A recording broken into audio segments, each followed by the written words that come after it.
media and cut to the chase, present a candidate forum of LA's mayoral candidates. There's 3 ways to vote: by mail, by Dropbox, or in person. My name is Sylvester Rivers, aka Sly Rivers. Every Friday at 8 a.m. we cut to the chase. So what we do is we deal with political issues, and we don't put the mainstream corporate media in. We also like to thank this institution. This is the Harriet Tubman Center for Social Justice. Thank you, Maggie and John, wherever you are. I don't know if you're in the house right now, but we appreciate you so much. Matter of fact, all this is volunteer because of the love of the people. If anybody heard my show last Friday, I talked about 3 categories of people. There was 1, which is people who care for others.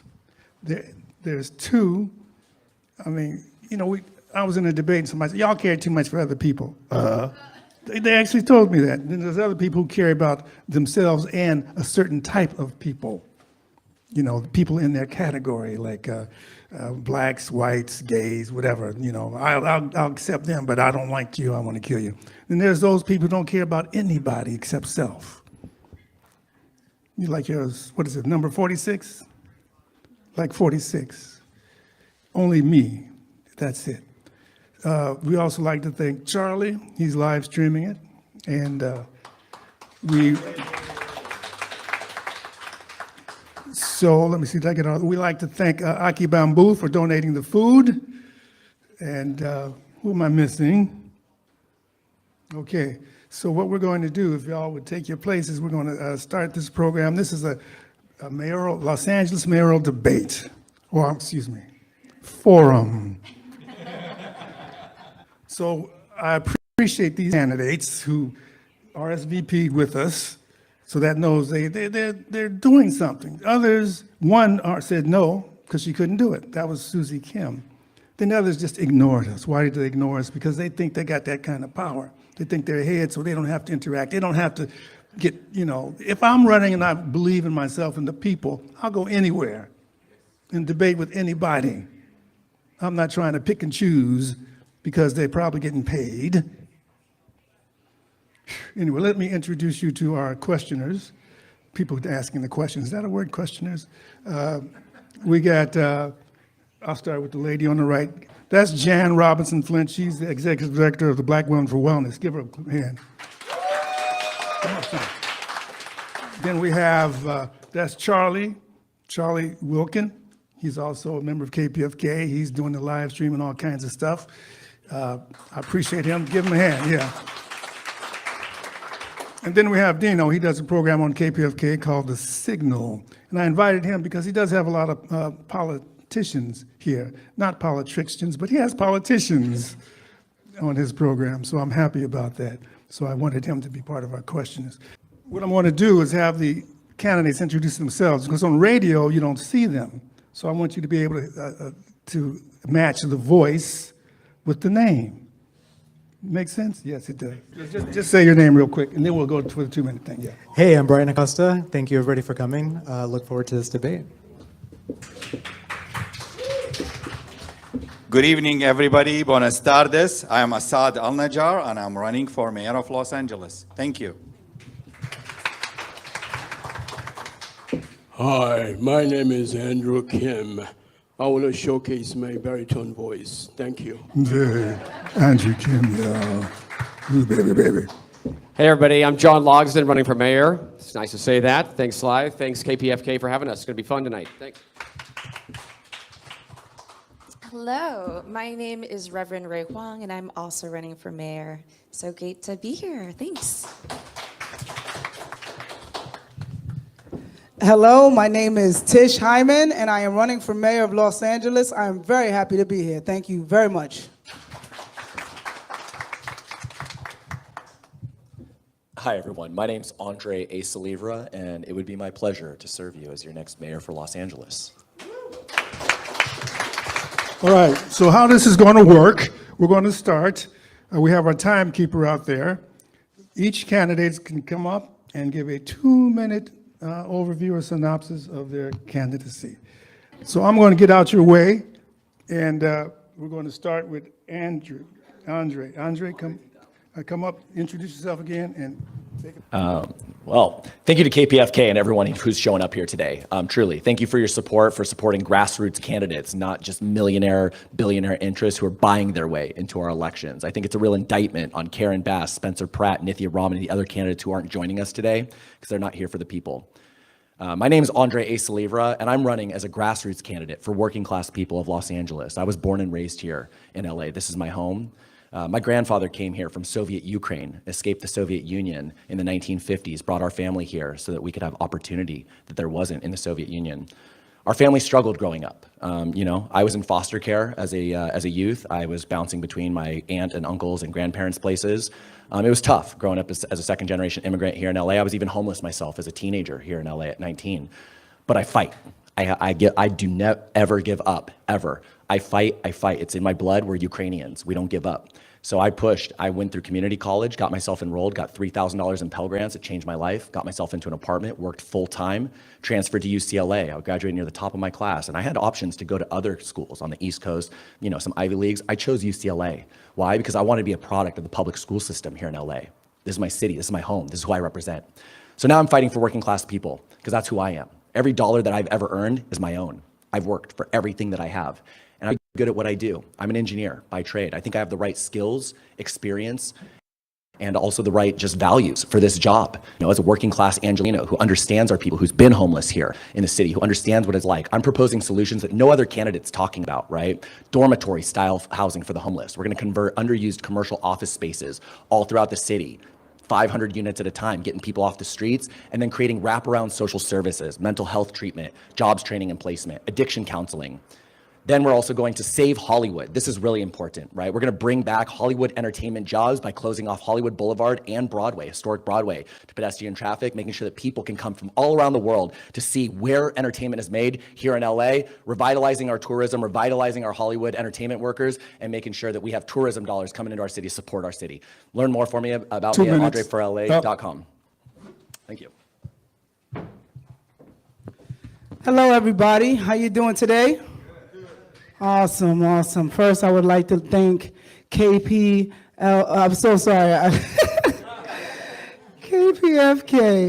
for hosting this wonderful event. I'm honored to be here. Thank you so much. And I'd also like to say thank you to my fellow candidates for also being here. You guys each represent something that we all deal with every day as Angelinos. And I also want to commend you all for stepping up and running, because I know it's not easy to do this. So my name is Tish Hyman, and I'm running for mayor because we are dealing with a public safety crisis, we are dealing with an affordability crisis, and we are dealing with a housing crisis as well as a trust crisis. We do not trust our government. And we do not trust our government because we don't see people in our government who speak to the problems that we are facing every day as Angelinos. I came here from New York City in 2010 to pursue a writing career and a songwriting music career, and I'm successful at that. I started a small business, and I'm successful in that. And I watched everything unravel as the city fell apart around me. This is not a reality show. This is reality showing up on our front doorsteps, and no one is coming to save us. We have to save ourselves. We have to come together. I am here in leadership to stand aside with you and fight for fiscal responsibility, to fight for public safety, because we cannot live in lawlessness and fear anymore. I'm telling you right now that we need to come together in compassion, empathy, and common sense. We need to leave the parties outside, because right now we are just humans being affected by terrible policies. You can look for me at hymanformayor.com, HYMAN, 4, mayor.com. Thank you so much. Hello, friends. I want to be able to see your faces. Hi, I'm Reverend Ray Huang, and I am running for mayor of Los Angeles. I am a mother, I am a community organizer, I am a pastor, and I am a daughter of immigrants. My family moved from Taiwan to actually Germany and then Australia and then to the US. And I was born here in the US, and my parents arrived first with 2 suitcases and a kid in a country where they did not share the same language, did not share the same culture, and struggled. And they found their community in the church. And it was in that church that I found the village that we needed to be able to support each other, because it was an immigrant church. That is exactly how I was raised, is why I'm running today. The honest truth, friends, is that we are living right now in a deep culture of fear. It is what drives everything. It drives how we live. It drives how we work. It drives how we eat and how we sleep. That's why we've had so many sleepless nights. And it drives our politics. But the thing is, I have been organizing here for over a decade, and I've seen our communities rise up. When the fires happened, we rose up and we took care of each other. During the pandemic, neighbor to neighbor, we took care of each other.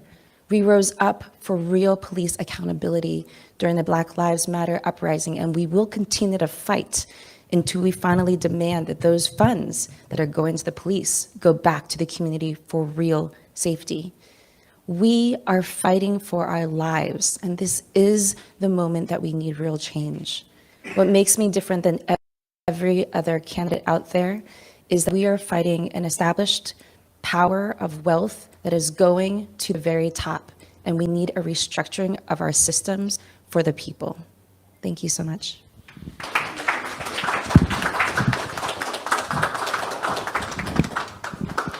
Hello, everybody. Thanks for being here tonight. Thanks, KPFK, for having us. My name's John Logsdon. I'm running for mayor of LA.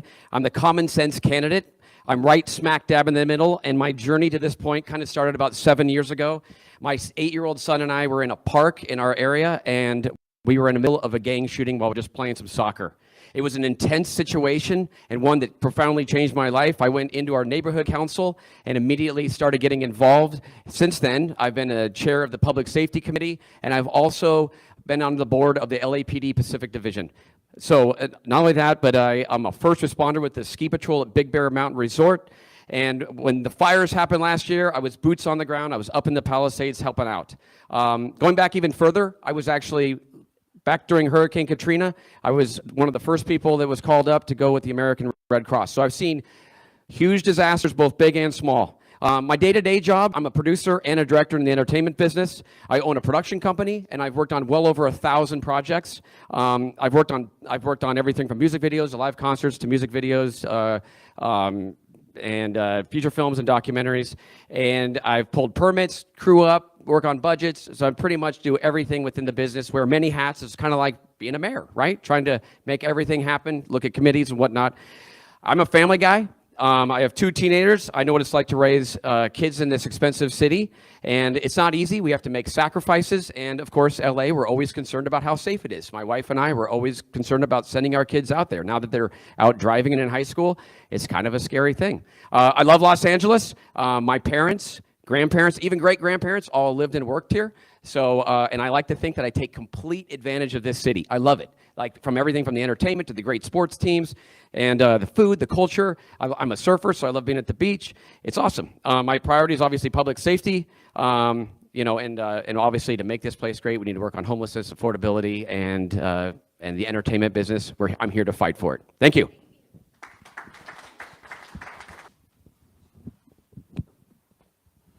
Hello, guys. My name is Andrew Kim, and I'm running for LA Mayor, office of LA Mayor. I was born overseas in Korea and came to the United States as a 14-year-old kid. I landed in a place called Southgate, which is right across from Watts, in the aftermath of Watts riot. That's 1974. In 1960s, we had a real division within our nation, racially and economically. So I saw that in person because when I was being driven from airport as a 14-year-old kid, I saw the buildings that were shuttered on the Century Boulevard. Now I guess it's a Obama Boulevard, but it is Century Boulevard back then, had all these shuttered, foreboding looking buildings. And I said, what is wrong here? What can I do? What can we do to make a difference? So anyway, I landed in Southgate, and there was a Firestone plant, which was a shuttered also. And I saw the problems that we are having as a nation. So I became an attorney. I've been practicing law for 30 years. And then I also organized or founding member of a Greater Wilshire Center Neighborhood Council. I also became the commissioner, county commissioner for Narcotics and Dangerous Drugs Commission. And also I served as judge pro tem. I think that my passion is my faith in Christ. I'm a born-again Christian. And at the same time, my passion is homelessness. And because homelessness drives me, I want a solution for all those people out there on the street at night. I'm going to start working from day one to make sure these people get the help. Thank you.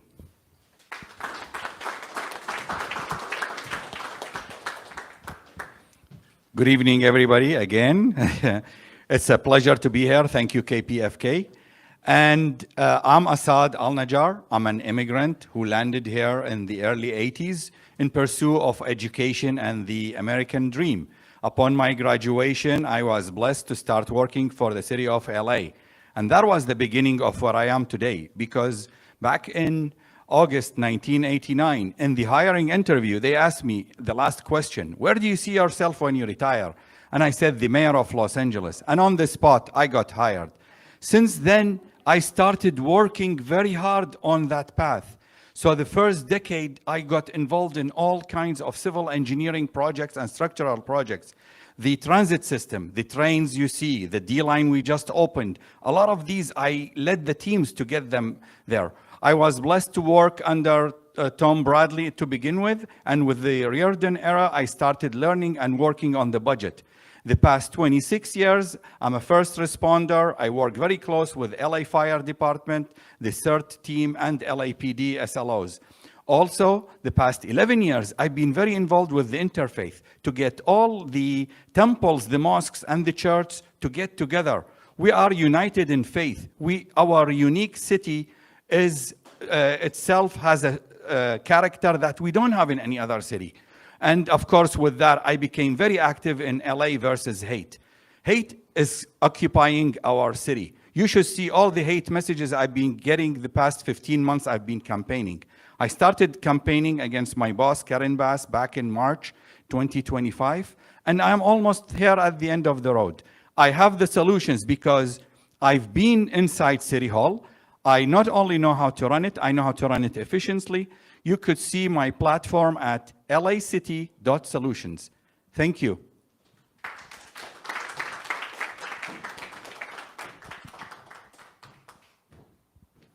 Hey everybody, I'm Brian Acosta, running for LA City Mayor. How many people in here are thriving? Exactly. I mean, Tish said it beautifully earlier. We have to be the ones to save ourselves, and that's why I'm running. My campaign is really all about setting people up for success and making sure that Los Angeles becomes that shining beacon that we all remember it to be. Because, you know, I was born here in LA. I've lived here most of my life, and I've just seen the city just completely fall from what it used to be. And so my platform is all about affordability, you know, housing, taking care of the homeless problem, and then also creating next-gen solutions for the systems that we currently have, because I feel like we're really running on really outdated systems, and so we need to be able to bring tech in. We need to be able to, you know, take that next generation thinking to be able to create the new systems for tomorrow so that we can be successful today. And that's truly the crux of my campaign. I love this city, and you know, I plan to stay and fight, whether it's on this platform or another one. I'm not going to give up the fight. And you know, I encourage you to check out my website to see the rest of my platform at acostaforla.com. Thank you. KPFK Media and Cut to the Chase present a candidate forum of LA's mayoral candidates. There's 3 ways to vote: by mail, by Dropbox, or in person. KPFK Media and Cut to the Chase present a candidate forum of LA's mayoral candidates. There's 3 ways to vote: by mail, by Dropbox, or in person. Thank you.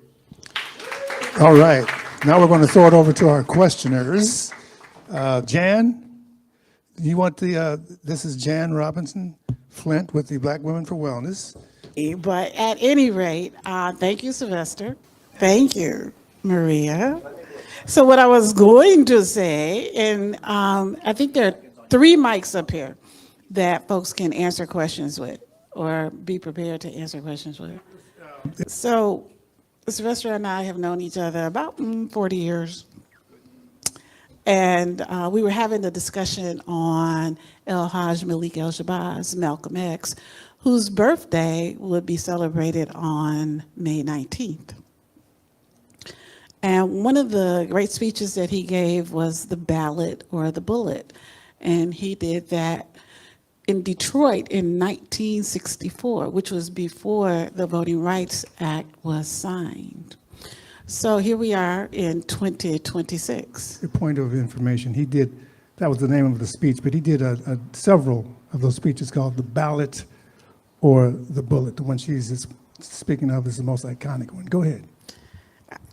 All right, so then therefore I will get to the question as opposed to the prelude since there's been. So here we are in 2026, and once again, on a national front, we are having lots of challenge to people's voting rights, right? If we look at Tennessee, if we look at Alabama, if we look at Mississippi. And when we look at California, some of us feel we don't have a challenge to people voting, but maybe we do. Maybe we have 26% of the people who are undecided about who to vote for, perhaps because folks have given up on democracy. So what do you say to those 26% of the people who are still undecided? Yeah, great question. So the first thing that I'll say is stop voting for money. Right? This is the problem. We keep voting for money and we wonder why this city and this country isn't working for working class people, right? Karen Bass, establishment money. Adam Miller, billionaire money. Spencer Pratt, nepotism money, right? And these are the people, because they have money, they get visibility. I encourage everybody, look down ballot. These candidates, there's a lot of great candidates here. They're fantastic candidates. They deserve your vote. You should be considering them. Don't just look at the money interest. It's our civic responsibility to look down ballot, see who those candidates are that we can support and help raise them up, because that's how we win. People helping people, not money. So I encourage everybody, start looking down ballot, find a candidate that you like. They're out there, and support them. Get involved. An hour, 2 hours a month makes a huge difference to any of these campaigns, I promise you. It's more important, more valuable than money. So don't give up. Look down ballot, vote for somebody who really represents your interests, and I promise you, it won't be somebody who's coming from money. So that was what I would say to the voters. Anybody else want to hit that? When you come up, just say your name before you start the answer. Andre Solivra. Thanks, Andre. Very passionate. Guys, listen, I feel your pain. A lot of people have given up on our democracy and they think our votes don't count. But I urge you to understand that they do count. The biggest thing that they did was fool us into thinking our votes don't count. Look at each candidate, read about their policies, and pick the candidate that works for you. I say to the 26% that are undecided, I understand why you're having a hard time choosing, because they're only presenting you with 3-4 choices. But there are plenty of people running for mayor who truly care about this city and who have plans. I urge you to go look at my website, which I have a focus on public safety with a regard on women's safety, because I'm very focused and concerned about women's safety in the climate that we have today. I'm focused on economic revival, focus on candidates who speak to the needs that you have. But we're here and we're ready to fight. It's not easy to put yourself out here and run for mayor, but we're doing this because we care about the city. So to anyone who's feeling unsure or uneasy, I ask that you dig deep for hope, because it is there and we are here. We're here to fight for you. Thank you.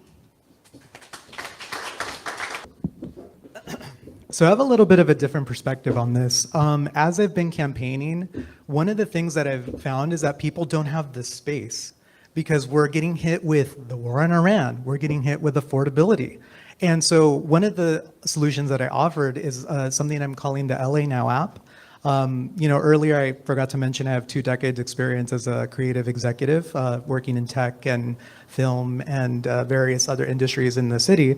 So I developed this app. And so one of the things of the app that I think is great is that it gives the space for it. Because how many people here could have shown up if we actually had push notifications on something for like a town hall? Or having better access to the candidates. Because they're right, there's so many good candidates up here that we're not seeing. So I really think that if we use technology to push accessibility, that's going to be a great way to get more people involved. And that's what I would be pushing for as mayor. All right, so this is Assad Al-Najjar. My platform is based on change and reform. I have a little of a cheat answer coming in from the wall when I came in. I was very impressed with what it's saying there. It says, I call for the people. I worship and kiss the land under their feet, and I will serve them the way they need. This is something really touched my heart, and I'm going to go by it, and I'm going to adjust my platform to that. We are here because we all love Angelenos. We are here all to serve Angelenos. We have a failed mayor. Yes, I see her every Monday and Friday, and believe me, if she listens to 1 in a million of what I say, she wouldn't be in the boat where she is. We have a failed councilwoman. She's lucky CD4 is running the way it is because the people she got know what to do. Right now, change is imminent. You need to find the people, such as myself, who's been building the city, and now they need a chance to maintain it for you, to bring it back to its golden age. Thank you very much. This is John Logston. Okay, yeah, to the 26%, this is what I'd like to say. I am the mayor that everybody wants, they just don't know yet. And I like to say that because, the media, they kind of just go for the top 3, top 4, top 5. And then everybody else is kind of just down here. And I know that firsthand, and I know a lot of us do firsthand. So for the 26%, I think you just got to do some research and look into it because there's a lot of people that you're just not seeing at the top.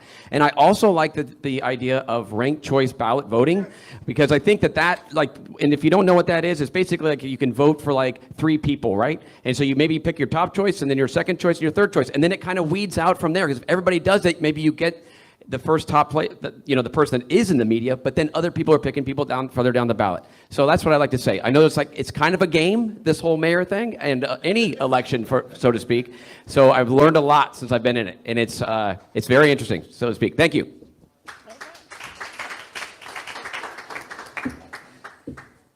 I want to give a kudos to those 27% who I think is a very independent-minded, and that's what it takes. We want people who think for themselves and make a decision based on their own study of the issues and the people they vote for. And I want to give a good applause to them. I want to say that this is we have a historic opportunity at hand. And it's good that we are so many undecided voters.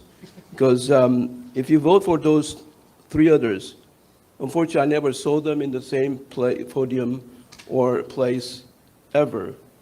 So I don't know where they are. I never saw them. I don't think I'll see them, in a few days before the voting take place.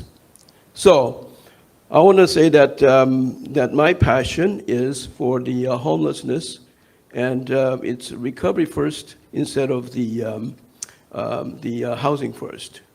We have a problem. We're going to have the same problem 4 years ago if we elect the same people. And we're going to have the same people shouting there's a crisis, our city is going down, there's going to be emergency declared from the day one. We're going to say the same thing after 4 years. So we applaud those people who are still undecided and make a decision based on your own study.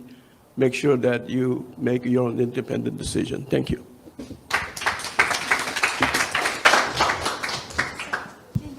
Clarification, how many percent you said this? I said 26, but who believes in polls?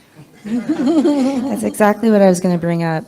I'm Reverend Ray Huang, and the truth is it's not that it's only 26% that's undecided. The truth is that 70% of Angelenos sat out of the primaries the last time we held this election. It's not that we have undecided voters. It's that we have people who live here who do not feel represented, who do not feel like this city belongs to them. Right now, what we need to do is to challenge the way that we are currently running our government and our systems, because it's not meeting the real needs of Angelenos. Our system is bent towards retaining power, hoarding power and wealth into the few. The reason why so many people right here have never been represented in politics, why we haven't been heard, is even in that poll you're talking about right now, did not even include our names, right?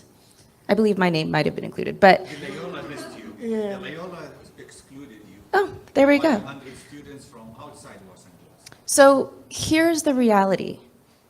We need a full-on change. And what that looks like is being able to put that wealth and power into our hands. And the way we do it is by fundamentally changing how we vote and make decisions in our city. And that includes participatory budgeting, where we get to decide where our money goes and how we make decisions in the city. Sorry for my time. All right, so we're going to move on to the next panel of questioner. We'll come back to you, Jan. Black Lives Matter grassroots. They did a survey, an online survey, to find out what the people wanted, not what money wants. So the online survey, our next panel questioner is Charlie. He is going to, his questions are going to revolve. Well, go ahead, Charlie, take it away. All right, so this people's budget comes out every year, and this year it came out at the end of April. And what it especially looks at is what kind of services that people in LA want with their tax dollar going to the city.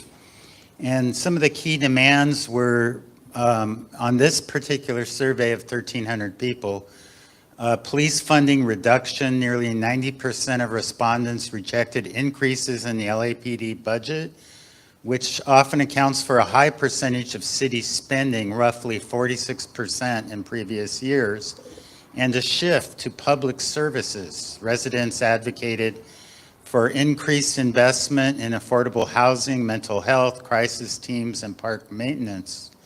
And reimagining safety, a focus on non-police responses to community issues. And the contextual difference is that the mayor's proposed budget for 26-27, in contrast, Mayor Bass proposes $14.9 billion budget that increases police hiring to 510 new officers, targeting 8,555 total officers.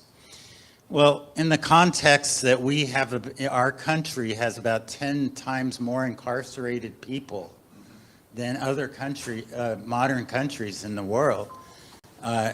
Would you say that, would you weigh in on the side that we need more police, more budget for police? Or what do you think of this idea that this people's budget ideas, proposals? So- What is your opinion of those? Go ahead, go ahead. As you're coming up to the mic, I'd like to just say that the reason Karen Bass, she had promised not to increase the police budget, but she did. So a lot of organizations did not sponsor her for that reason. The other thing is, being a black person in Los Angeles, 10% more black people are stopped by the police. So we don't see it as a safety, we see it as something else. It's another gang, another one of the gangs. But anyway, that was your question. Go ahead, Yeah. Ray. I am very proud to say that I've been a part of the People's Budget LA Coalition from the very beginning, since 2020, when I was part of the City Hall presentation about the first survey that came out, where we, again, for 6 years, by the way, we've been carrying out this survey. And each time, tens of thousands of Angelenos now have filled out this survey. Every single time, at the very top is housing. At the very top is food security. At the very top is job security, all of the basic needs that we need for us to prevent crime from happening in the first place. Why does crime occur? Because we are in survival mode and we have nothing else to be able to survive with. So the best way to stop crime is by actually providing people's basic needs. And when crisis occurs, because crisis does occur, we make sure that we meet the crisis with what they need to have, whether it's a mental health crisis, whether it's a physical health crisis, right? So I am the only person, the only candidate in this race calling for the defunding of the police, because we need to redistribute that money into things that actually keep us safe. I'm also calling for the firing of Police Chief McDonald, who has not been doing his job in hurting us, in protecting us, and the police need to do their job. So that's why I'm calling out. So next. Hello, I'm John Logston. So a little bit of a yin and yang with that, but I am like for public safety, and I actually think that we need to have more, like our police force needs to be up around like 10,000. So we are way behind like Chicago and New York, and we have a much bigger geographical area. So, but here's the thing. Technology has been a force for good as far as this, because the accountability of like even having body cams, I know people are worried about like cops pulling people over and actually doing stuff that like has gotten them in trouble in the past, but I think accountability with the body cams has really driven that down.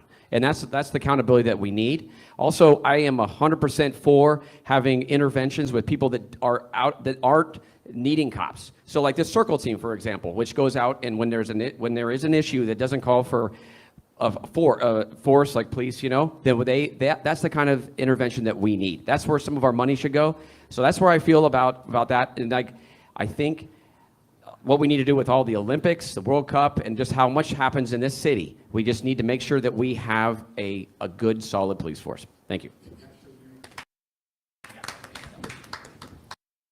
Good. John saved me a lot of the argument. He already said it. Because he is like me. We're first responders. We work close with the LAPD. Look at it this way. I mean, with due respect to all the candidates, I'm the only candidate that actually works on the balance. None of the mayors that I served under, the 6 mayors except Reardon, did actually understand and look through the budget and understand the budget. Our current mayor has no clue what the budget looks like. Her 9 deputies are totally incompetent to know what's going on. It's very simple. We have a balanced budget in a way, but the net balance, when you come to the police, the capital expenditure versus the operational expenditure, that's where you lose track. And all of a sudden, you have overstressed officers sitting home. So your actual officers serving is down in the 5,400 versus 87 on payroll.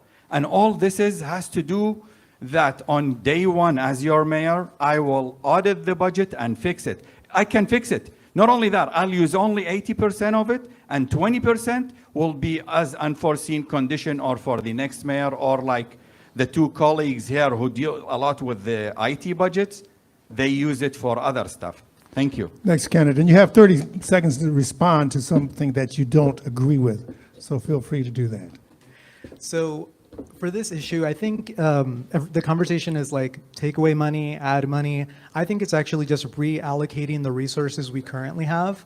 Replacing the police chief, having a police commission that actually reflects the views and wants of the people, so that they can have better oversight over people that are doing the bad actors, and then also having good things for the good policing, because there are good cops. So I think that we need to be able to reallocate resources appropriately and be able to have just a better accountability over the police force, and a police chief that actually reflects that as well.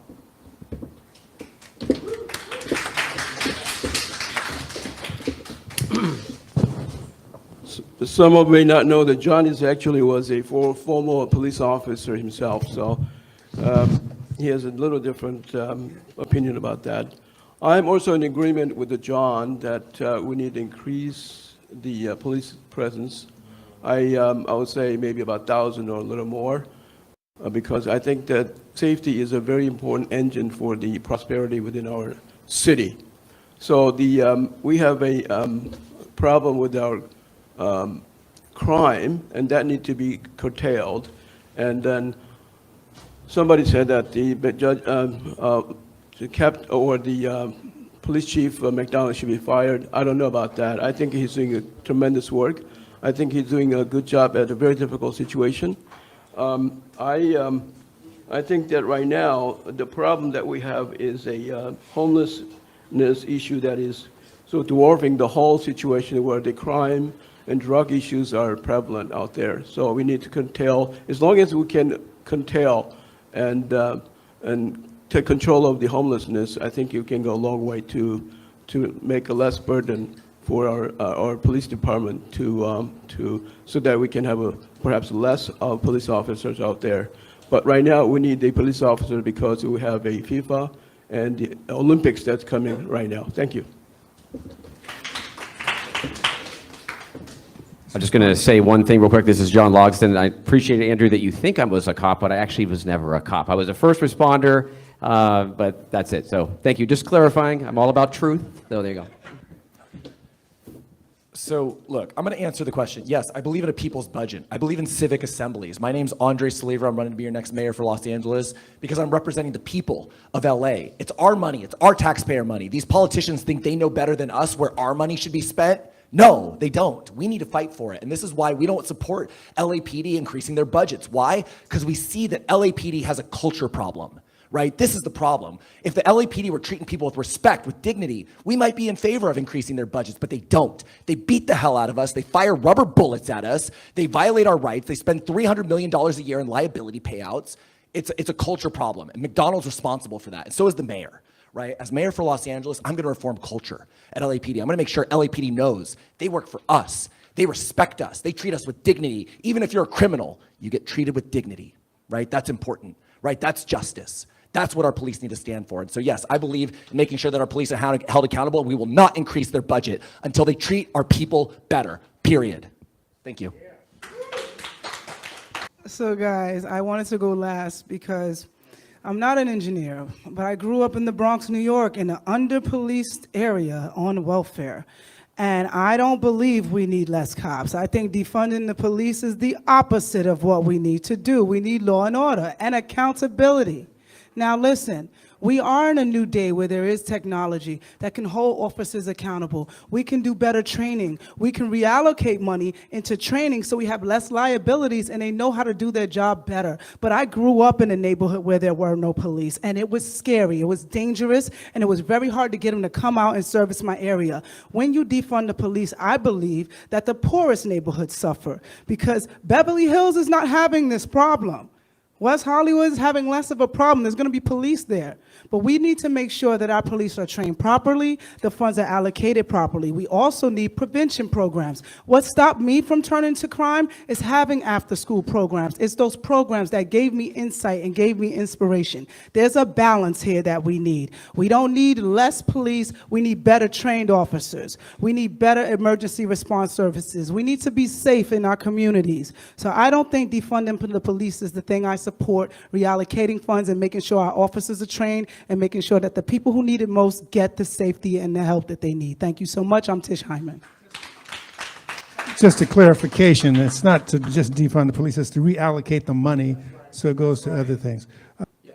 In terms of reallocating the money, here's the thing we also got to understand about LAPD, right? Is that right now, LAPD, the average police officer makes $80,000 to $110,000 in their base salary, and they make another $20,000 to $50,000 in overtime, right? And the reason for that is because they don't want to hire more police officers. They like when there's fewer officers so they can raise their overtime. We need to cap overtime. That's a big part, I think, that we need to start talking about. You shouldn't be able to make double your salary in overtime, and that, I think, is an important thing in determining how we're reallocating the police budget. Everybody, right? Everybody went? KPFK Media and Cut to the Chase present a candidate forum of LA's mayoral candidates. There's 3 ways to vote: by mail, by Dropbox, or in person. KPFK Media and Cut to the Chase present a candidate forum of LA's mayoral candidates. There's 3 ways to vote: by mail, by Dropbox, or in person. Okay, so our next panel of questioners is the mighty Dino. His program comes on every Saturdays at 12 to 1. Thank you. So first of all, let me congratulate all of you for having the courage to do this. I always, Ray was on my show, and I always like to ask that question about what made you go and run for office.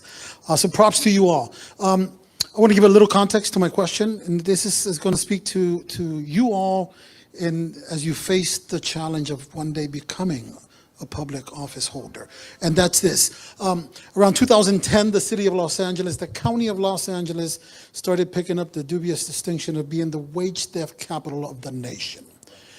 Today, the city, the county of LA, is still the wage theft capital of the nation. On average, $28 to $30 million are stolen every single week, a majority of which is impacting immigrants, other migrants, women, people of color. For the last 15, 16, whatever years, every new wave, every new generation of elected officials, especially those that come in with the passion, with the drive, with the dedication, the determination to make changes. As somebody who's worked in public policy for as long, 30 years, this has been one of the issues, full transparency, that I've been a part of. And in the last 3 years, we've been looking at possible changes all of a sudden. For the first time, it's 2010. And then 3 years ago, we were told, budget, we're not going to be able to pass these changes. A year later, budget, we're not going to be able to pass these changes. And all of a sudden, I found myself saying to my colleagues in the public policy arena that I work in, yeah, we're going to keep going as the wage theft capital of the nation. Here's where I'm getting at. Many of the folks who came into office since that dubious distinction in 2010, we've had 3 mayors, Villaraigosa, Scarcetti, and Bass. We've had dozens of council members, some that turned out, new ones that came in, some won, some lost. And again, every once in a while, you'd get somebody to say with passion, that's going to change under my watch.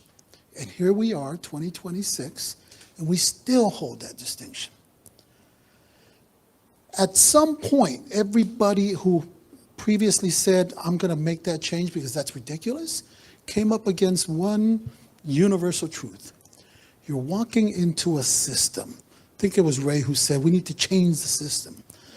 But once you go into the machine, Assad, you find out the reality, and I've heard it firsthand from elected officials who've said, Dino, it's not as easy as I thought it was going to be. You have to play politics. And here's my question. If and when you all get elected, how will you mitigate that reality?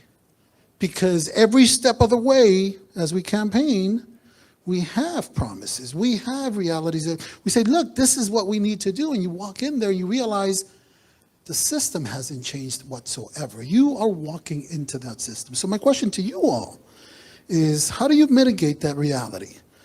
You, after all, will become at that point a politician. And you will have to negotiate. And you will have to come to, what is it, not collaborations, what's the word that I'm looking for? Compromises. You will have to compromise. And you will look back and say, okay, Dino, maybe we might not be able to address that. And what do you say to the constituents then? So I just kind of want to put it out there because I think this is the reality. In my experience in public policy, almost 30 years, I've never not seen this happen to some degree or another. What do you say to that? Sorry I took long. Dino, I'm so glad you asked that question. By the way, this is Ray Huang.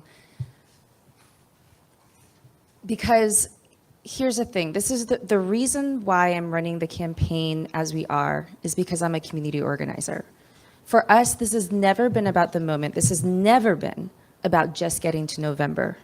This has always been about building a movement that is lasting. Every single person that has been touched by our campaign that we bring to volunteer, we actually organize them. We train them in organizing 101, and we organize them to organize their neighbors, who organize their neighbors, and organize their neighbors. I'm proud to say we have, I believe, now over 30 neighborhood captains across the city who are organizing their whole neighborhood. We have 99 neighborhoods, by the way, in the city of Los Angeles. So that way they are organizing their neighbors, canvassing, learning political strategy, learning how to power map, learning how to carry out house meetings. So that way we understand that we're building something far bigger. The goal of my campaign has been, one, to be able to bring faith and hope and belief that things can change. Because if you feel in despair, you will not participate. And we need people to be able to participate and feel like they're full partners in the city. The second is to be able to bring them into this organizing movement, connecting them with different organizations on the ground who are moving power. Number three is to give them solutions, real solutions that we have been acting upon, such as the participatory budgeting process, which is part of my platform, which is social housing, which is fast and free buses, which we've already done before during the pandemic, which is a public bank. These are the ways that we can fully transform a system that needs to be changed.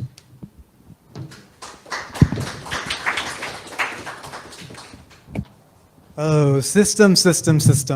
I say let's reset the system. That's what I'm going to do in my LA Now app. One of the big things that I'm a big proponent of is having a digital bill of rights because, you know, we have advanced so much with technology. But until Congress gets their act together, my LA Now app is the next best thing. Imagine having a world where we could have a Yelp type review system that works in real time for all of our leadership.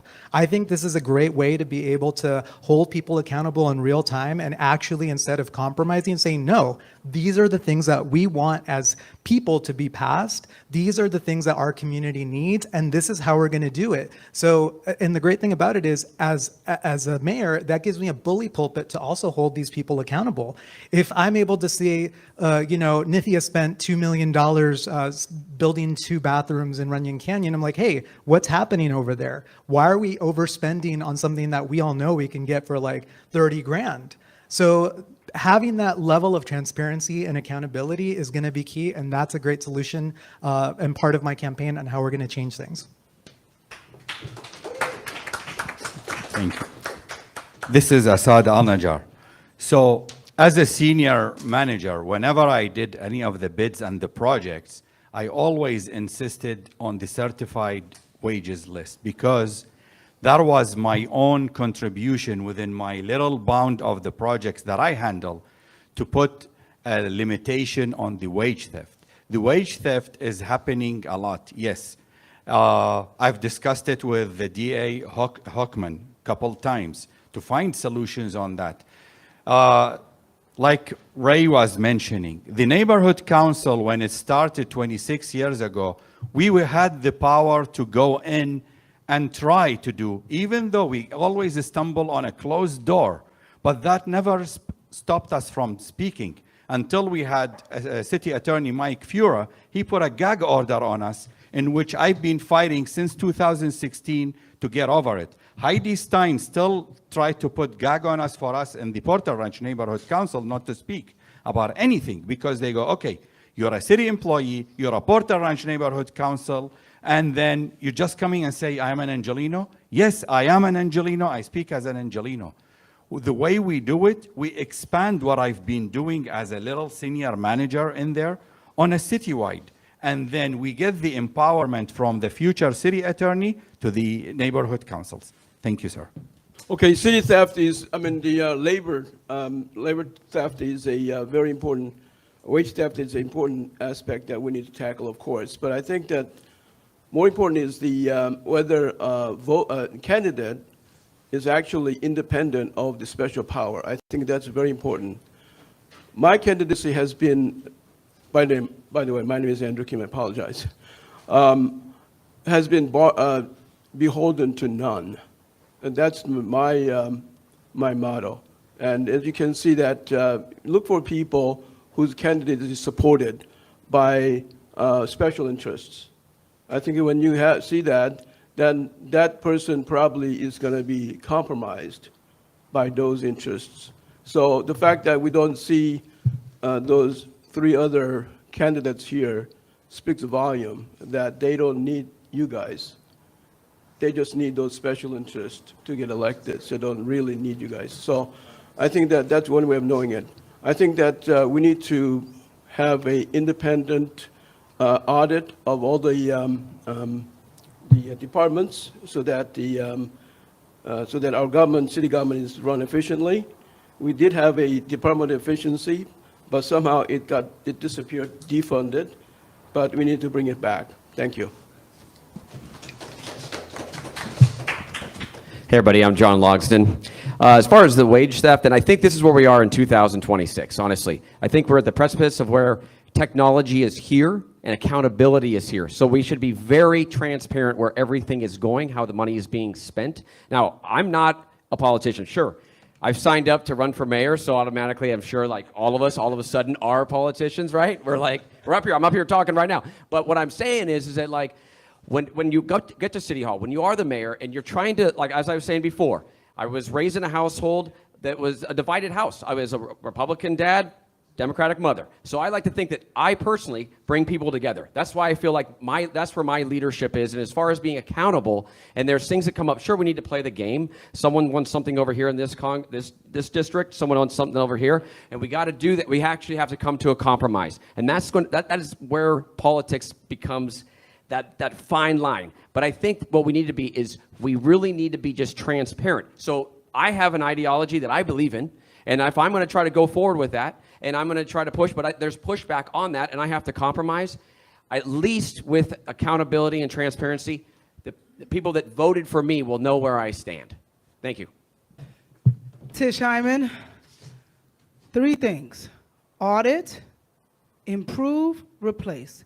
We audit, we find out what works, and if it works, we improve it, and if it doesn't work, we replace it with a system that does work. In regard to how I would deal with other politicians, one, if you look up here, you'll see a lot of people who are running for office who are not politicians. They are people who care. And these are not the only candidates that are coming up and trying to get into seats. There are a lot of council seats that are coming up right now, and really people who care are there. So what I'm counting on is going into a city council, because we have a weak mayor system. So no matter what I want to do, I have to work with the city council. So what I'm really good at, of what I learned in the music business, which is almost an impenetrable business, and I've been for Grammys and worked with Alicia Keys, Ty Dolla $ign, Kanye, it doesn't really matter, but the point is you have to negotiate. High stakes, and there's high cost if you don't negotiate properly. I'm a master negotiator. I love people, and I believe at the core of everyone there's some little slight slither of good, and if it's in there, I'm gonna find it, I'm gonna heighten it, and I'm gonna bring it to the room. I can change the energy of any room that I walk in, and I believe in myself and my ability to unite people under one truth. We all want safety, we all want prosperity, and we all want a fiscal responsibility at the forefront of our government. Thank you so much. Tish Hyman.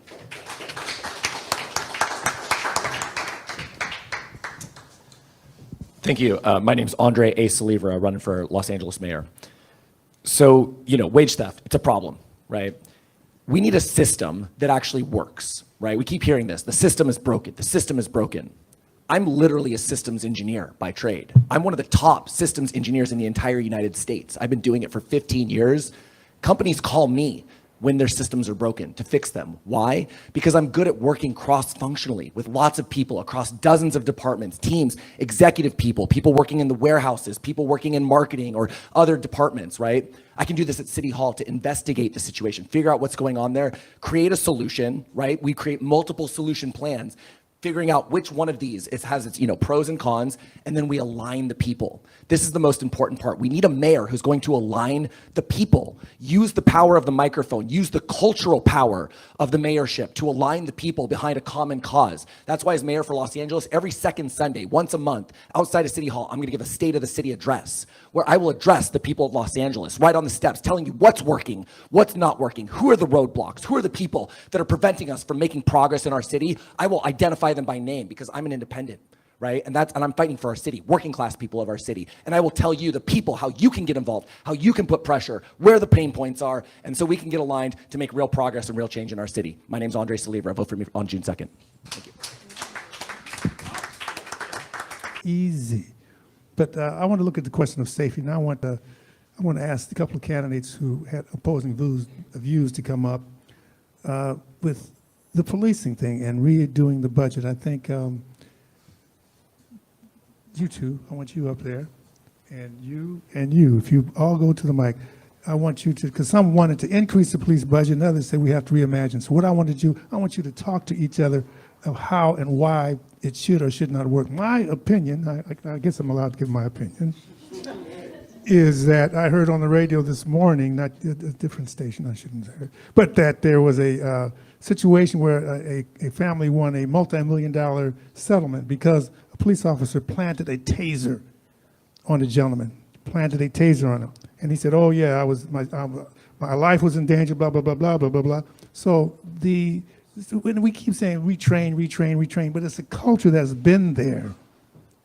Like when Dino talked about the system, that system has been there and has not been kind to just the grassroots people. It's been kind to the people with the money and in power. So I want y'all to dialogue with that. Why it should be, yeah. You were anti and you were pro. So another, yeah. I want you up there, yes? John wants to. And then, John wants to increase the right. I want 2 and 2. So, yeah, so I want you to talk to each other. I mean, I don't see, I mean, I think studies have shown that more police does not stop safety. Right. And then we have to look at the reality of it. The reality is that the police put drugs in the black community. Right. That's true. That's right. And, you know, we have to look at this. I want y'all to dialogue about that. Yeah, so I'll go ahead and lead off on this one because I honestly think that. Great, awesome. So, look, as I've said before, there's a culture problem at LAPD. My name's Andre Saliva, running for LA mayor. There's a culture problem at LAPD, right? The fact that some of these officers would even do this, it's despicable, and it's a fireable offense. But the problem is the police unions protect them, right? They're protecting the bad cops. They're protecting each other because they see themselves like a brotherhood. We need to make it expensive to be a bad cop. I'm actually personally in favor of professional liability insurance for police. We're gonna stop paying for the liability payouts of our LAPD. When they commit infractions, when they're violating our rights, when they're hurting people, it's gonna start coming out of their pocket, right? We're gonna make sure that they have to buy professional, and look, we can even give each one of them $5,000 a year. Go buy your insurance. If you're a good cop, it might only cost you $2 or $3. If you're a bad cop, it might cost you $10, $20, $30,000 a year to be a bad cop in LA. And that needs to be known, because then the police unions can't protect them. Then their own pocket is gonna hurt. And that's how we're gonna fix this situation. Okay. So basically in any entity, there is the good, the bad, and the ugly. For me, being an immigrant, when in the 80s, my first encounter with the police was like, hey, camel jockey, why are you speeding in your car? And it's like, okay, camel jockey, where did that come from? Or then after the September 11, I'm up to date, I'm labeled as the terrorist, the Arab terrorist who's gonna blow us up. And even if you got now into my Instagram, oh, what are you gonna do? You're gonna recruit more terrorists? Is the culture, not only the LAPD, the whole city culture. And it's not only, the BLM is not only Black Lives Matters, it's Brown Lives Matters too. Because we are in the same category. The Arabs, the Latins, the Hispanic, the blacks, we are all in one pot in which our rights are gone. I'm for balancing. Do you see, there is net balance. Look, we cannot have no law or an order. We need police force for speeding, for safety, for whatever is going. Look, the crime, whoever is doing the crime can be any color. Who's ever selling whatever it is, who's ever stealing, can be white, can be brown, can be black, can be anything. So you need a system. I'm for balancing it. We lost the civilians. John and I volunteer so that we fill in some of the work. Oh, okay, I'm sorry. I thought it's an open discussion. I wish, yeah, okay. Sorry, I'll give it to John. Oh, yeah. Ray can go first. Okay, we'll just go. Sure. I mean, the thing is, the history of the police, where they come from, is from slave catchers. Right. That is the history of the police. Who are the police protecting? What is the police trying to protect? Anybody know it there? Private property. That's right. Capital, private property. So if the police is meant to serve people, that's not what they were meant to ever do. That is the history of police. And we've seen it here in the history of Los Angeles, how corrupt, how historically racist, classist, homophobic, transphobic, all the sexist, all the things, you could name them, right? And so what we need to do, what Black Lives Matter is inviting all of us to do, is to reimagine what real public safety actually looks like and feels like. Because the Black community, out of all of our communities, including the Indigenous community, we are the ones under threat. They are the ones dying on our streets. And so in what way do we have a gang, an office, a department dedicated to killing our own?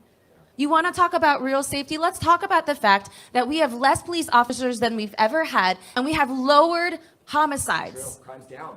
And we're still increasing our police budget. Why? Because the Olympics are coming here, and they're here to protect the Capitol and the power and the wealth of those who come and see us, this city of ours, as a playground. Well, enough is enough. Let's reimagine what real public safety looks like, and that means having people's needs actually met. And real quick, I just want you. Okay, please Well, applaud. okay. That's great. Please Does applaud. it work? And I Okay. really, real quick, I just want to add real quick to that. She identified something that's really, I'm just going to add a quick second, something that's really important. We need to make sure that there's also an educational component, mandatory education, right, for our LAPD, because let me tell you, 2 times so far on this campaign, while I was flyering in public, doing my First Amendment right, LAPD cited me. I was cited by police officers twice because they don't even have enough education to do their job. So I think that's Okay. important too. Here's the thing. This is amazing. Sly, thank you for having this. What's that? Oh, yeah, I'm John Logsdon. But thank you, Sly, for having this little discussion right here. Okay, we live in Los Angeles, right, which has the crazy history of the LAPD and police. Probably out of anywhere in the world, maybe, right? So here's the thing. I wish there was no cops. I think we all do. None, zero. But unfortunately, we do need law and order because there's people stealing stuff. There's things just going on. I wish it was just all kumbaya and love and butterflies, but it's unfortunately not. And so we definitely need law enforcement. Now, I am all for, like I mentioned earlier, for having like when not everybody needs to be doesn't need to be a badge that shows up every time there's an actual incident. It could be somebody else is coming in like a negotiator that makes things happen. Like I mentioned, the circle team. But we still definitely need to have police in this society in LA. One day, maybe way down the road, we will get back to where we need to be, and we don't need police. But right now we do. Thank you. Yeah, I think, Ray, you belong in Soviet Union. With all respect. And this is Andrew Kim speaking. I think that right now the fundamental part of American tradition is life, liberty, and property, private property. Yes. And all races have a private property, not only whites or Asians. And we need to protect them for the well-being of a nation and of our city. I want to hear what. Well, let's move forward. First, I have to say the Soviet Union doesn't exist anymore. It got dissolved. But I wanted 2 and 2, so we're going to move forward. Can I just jump into one really quick? As the only Black life on the stage, please? Because I hear this word and I hear these things and I'm like, okay, interesting. Listen, guys, I understand that there has been police brutality. I grew up in the ghetto. I do understand what we're saying. But like I said, there needs to be balance. Jingle bells, that song where it originated, it was a terrible origination for that song, but we're not going to stop singing it at Christmas. Listen. Police started out as slave catchers. It's been a long time since they've been catching slaves. We need to focus here. We got cameras for a reason. We have accountability. And if we can, I like the idea that he said, it coming out of their own pockets, their mistakes they make. Yes, they would make fewer mistakes. Ray, you're very sweet, but I don't know where you grew up. I grew up in America. We need police officers, okay? Right. We're not going to play this defund the police crap. We know we need protection. Who are you going to call when something happens to you? Ghostbusters? Time is up. Let's be for real. Okay, let me do clarification. Let me do a clarification again. They're not saying defund the police. They're saying reimagine, rechannel the money to other things that might work. Now, at this point, I want to see if anybody in the audience has a question. Name, if you'd like, and your question. Certainly. My name is Philip Walker, and I do want to thank, I actually know a lot of these people too, and thank you all for getting up and really standing up for your city. And I do want to say that first and foremost.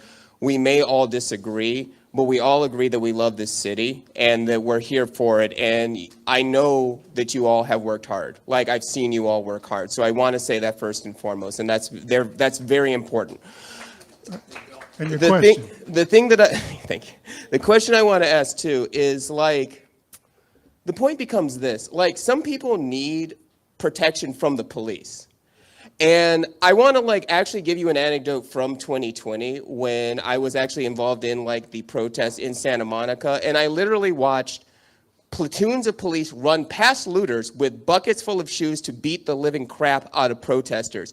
My question becomes, can people actually acknowledge that there is a problem with policing, that this country was built to oppress black people, that the slave catchers, and yeah, there are still slaves, to be clear. Look up the 13th Amendment. So can people actually acknowledge that? And they talk about this and that and Brown and all of that, but can you actually acknowledge the way that this country is constituted to keep people of color and black people down, to brutalize them, and to cloak it in wording like safety, like law and order? Can you acknowledge that? Okay, here we go. My brother, I It's gonna make definitely me hear work. you. I have to edit it out. I don't want to do no I editing. can acknowledge that, yes, there has been police brutality. My brother was beaten nearly to death in the 90s by the police, not at a protest, just in his neighborhood. Things happen, tensions rise, things get out of control, but there's no reason to paint the whole entire brush. We need the police. They need better training. They need accountability. We need to hire, more diverse people to work in the neighborhoods that maybe they grew up in so that they actually know how to deal with the people. There's got to be balance, my brother. We cannot say that we don't need police because something happened. Okay, It's happened. It's time to move on and move forward together. I'm going to interject We're a here. community. I'm going to interject here. I think you answered his question, but he's not saying that we don't need police. We're saying KPFK Media and Cut to the Chase present a candidate forum of LA's mayoral candidates. There's 3 ways to vote: by mail, by Dropbox, or in person. All right, here we go. We have 2 more questions, 3, and then we'll get to closing comments. 3. Yeah, I said 3. Yeah. Okay, good afternoon to all the candidates. And I've heard a lot about homeless problems here in the city.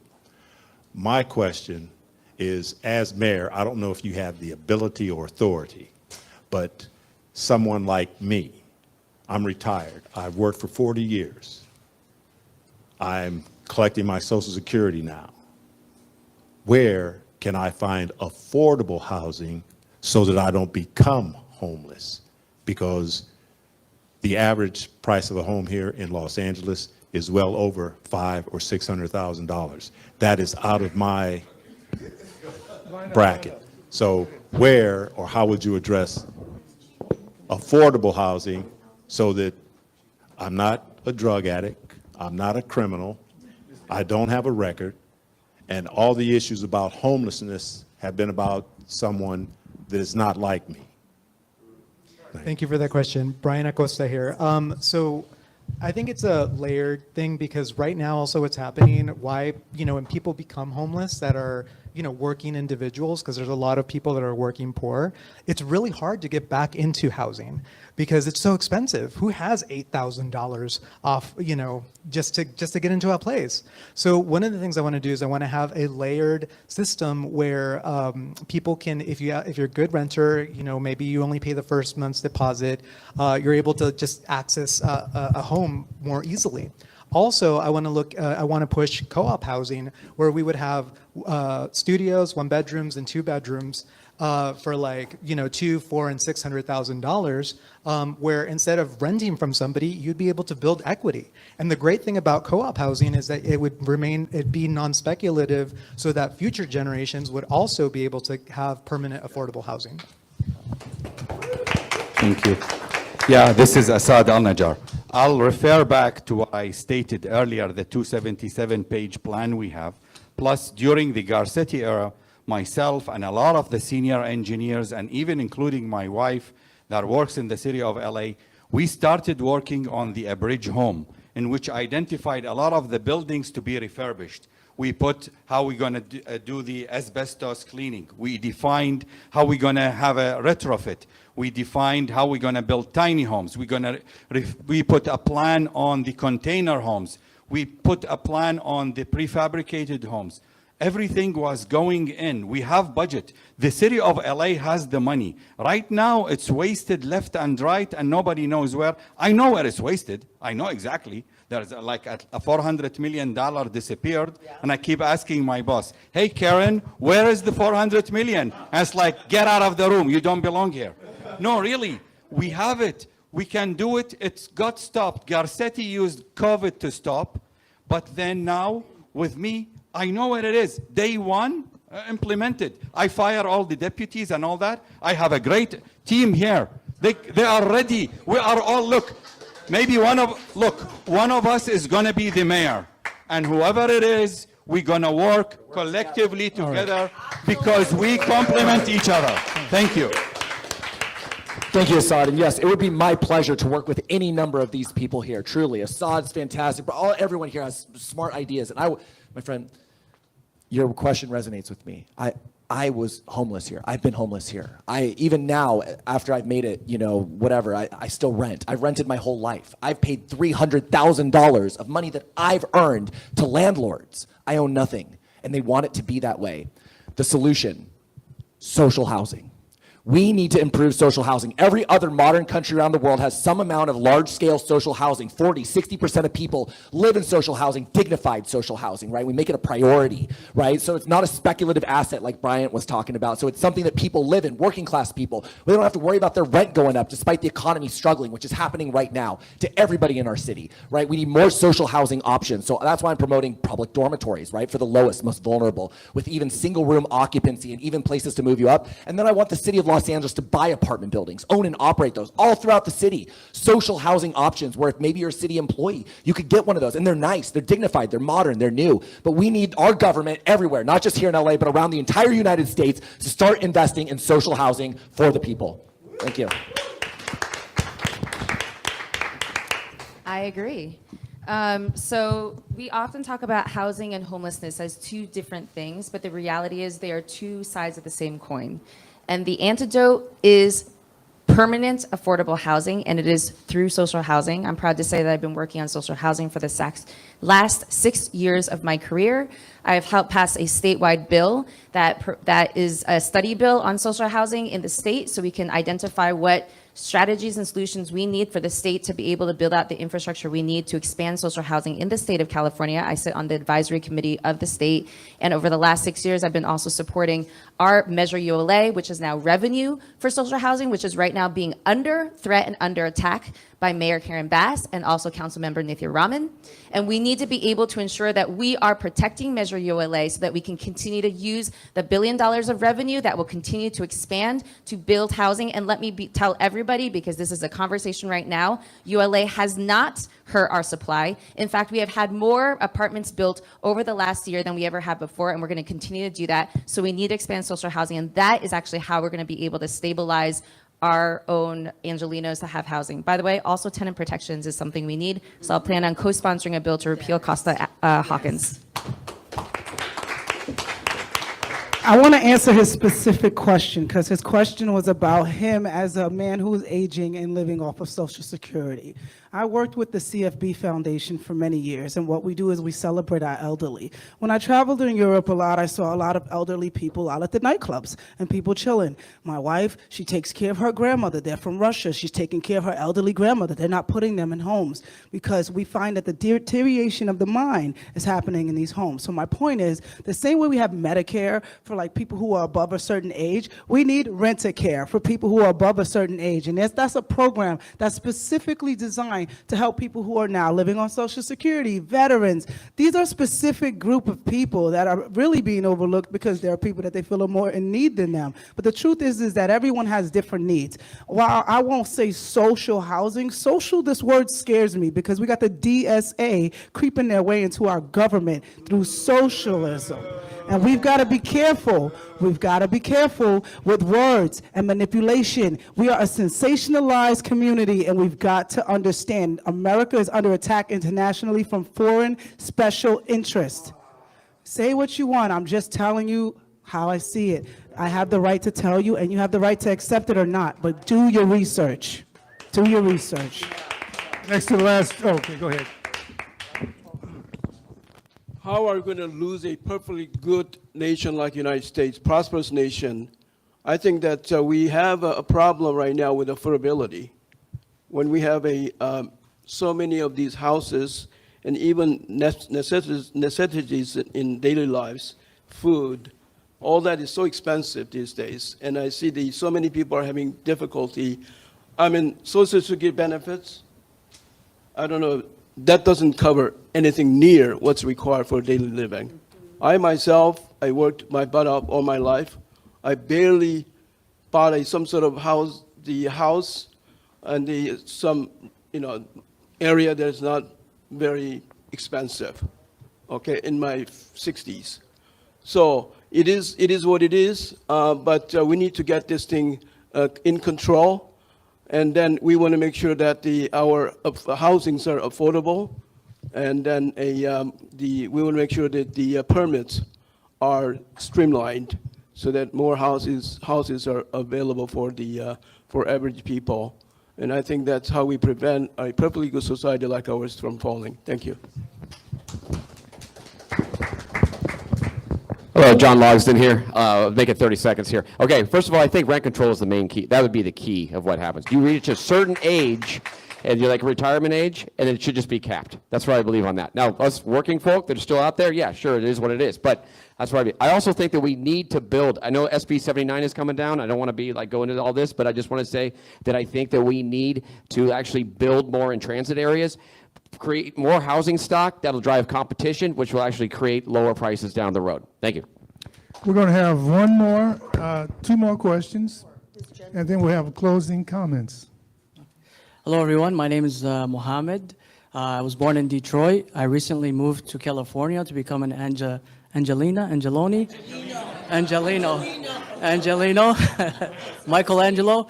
So I wanted to say, I had a comment and a question. My comment was that I believe that we don't have mayor candidates. We have presidential candidates all sitting up there. And I really wanted to say that we want to work together as humanity to solve the problems, starting with Los Angeles and then going to the world. My question is that I am Muslim, but we believe in everybody, as I consider myself a humanitarian. So my question to you is, how are you going to conquer Islamophobia, even if it's against any religion, in regards to spirituality? Because we believe in universal, the spirituality is universal. It's not tied down to a specific faction. It's tied down to all of humanity. So my question to all of you, I just want to say that I'm the spiritual leader of the Watts community.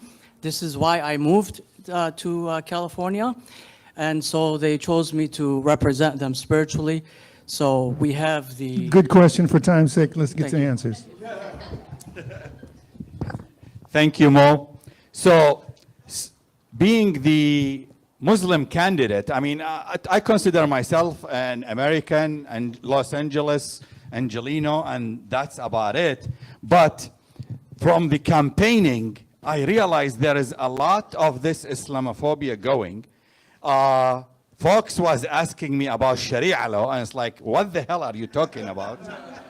And things like that. But what I can do and what I have been doing is the past 11 years, I've been very active to get the church, the temple, and the Muslims all together. And you have to, this is a different even subject. Muslims are divided between Shiite and Sunni, and they don't even talk to each other, and things like that. So I brought all the religions together, and I continue to celebrate each of us together. Yes, there is books, but at the end of the day, we are all children of God. We are all united in faith, and our diversity is our uniqueness. Thank you. That's really great, and I want to applaud Assad for his efforts, truly. He's been really a leader in helping unify all the different religions and sects around Los Angeles, and truly we need that right now. And I think, you mentioned the right point. You said you're a humanitarian first. That's what matters, right? And here's the difference, is that we have religion and we've got humans, right? I'm an American first. I'm a Ukrainian second, right? I'm a humanitarian first, I'm a Christian second. And it's when you start to put your religion ahead of your humanity, that's when it becomes a problem. Then you're a fundamentalist, right? We need to push back against fundamentalists. They are people who would put their religion ahead of the humanity of everyone. And so I think that's the important thing. It's a cultural change that we need to promote, and I will do that as mayor of Los Angeles. It's okay, you could be any religion in the world, and it's great, but we have to put our humanitarianism, our humanity first, and then our religion second. So thank you guys.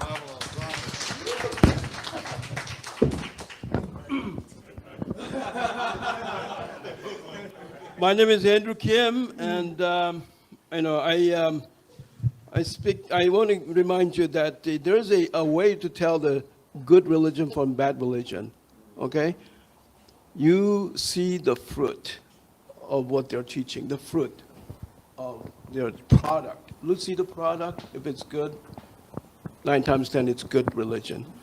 I say to the Muslims, do the good work. Do the good work for the community. Raise your children correctly, and do the example for our community. And if you do that, then you'll be recognized. And then make more of Assad, people like Assad, okay? So, that meant to be a joke. Anyway, so do that and then be good. And don't blow up airplane or enslave girls. What'd you say?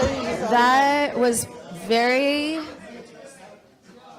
Islamophobic right there. Sorry, I was gonna speak, but now I feel like I just need a moment to process what just happened on a radio show. Woo. I gotta say, in the Harriet Tubman Center when you're here, no anti-Muslim stuff, no anti, no. No anti-Semitic, no anti-anything. All right,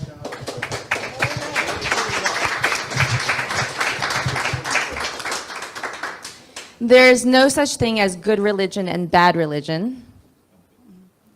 There are people of faith, all of us. Whew, sorry, I am still processing, y'all.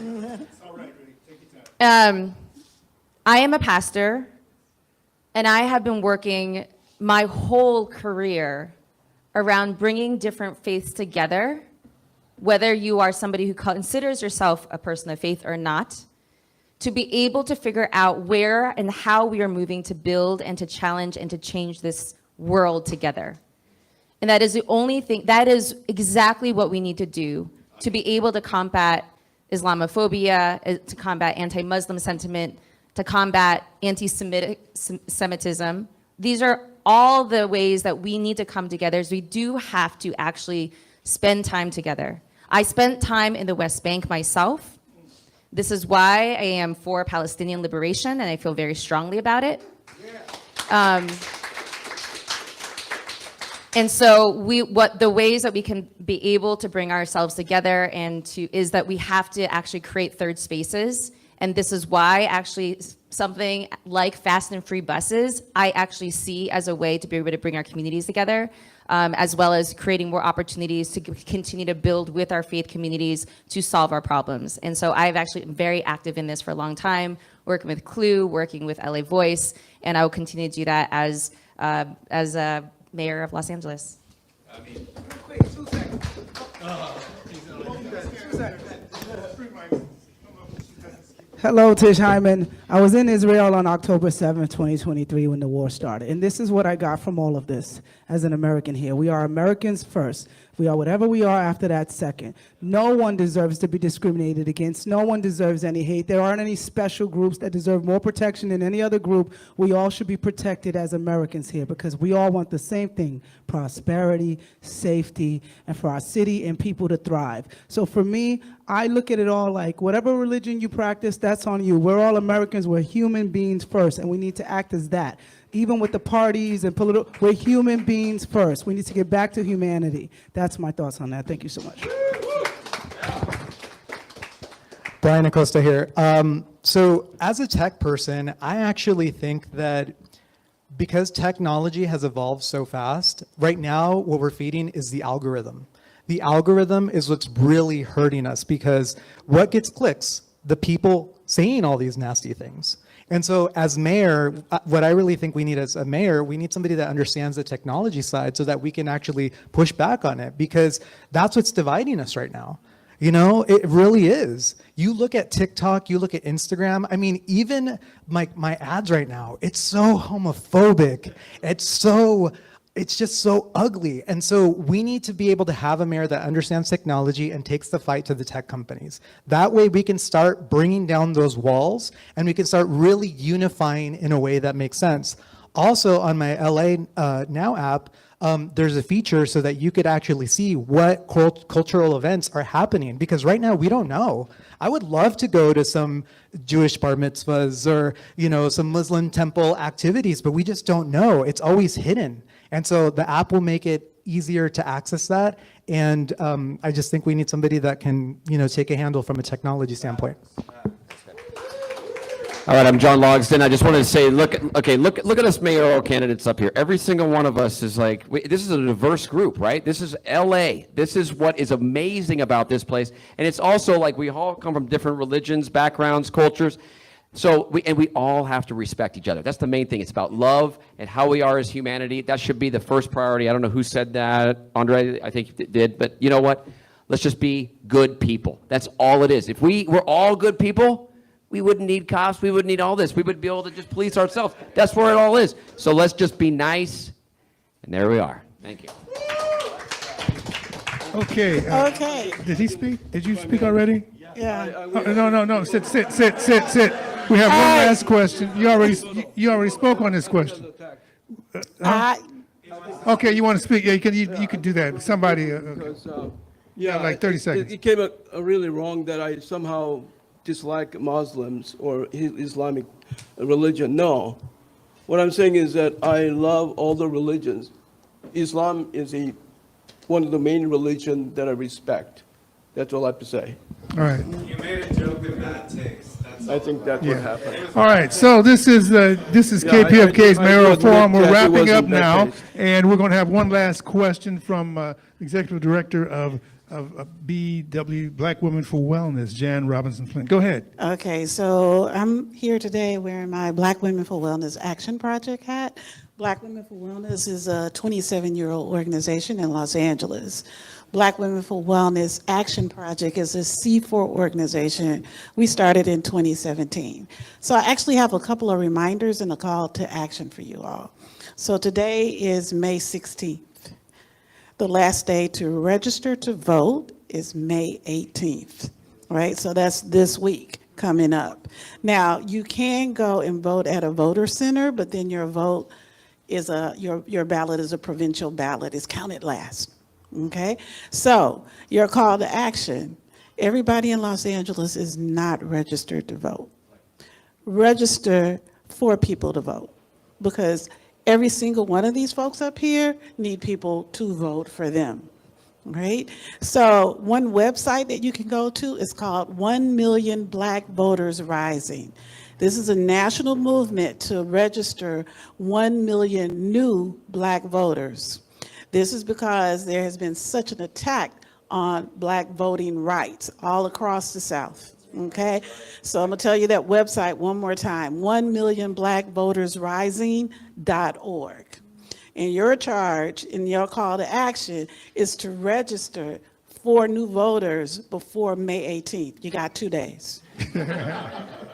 You know somebody. You might know a 17-year-old who will be turning 18 before the day of the election. There's a lot of tourists. And don't just here. tell them to vote, educate him a little bit. I'm going to get Because, on see, to the without second voting- thing. Go ahead. Okay.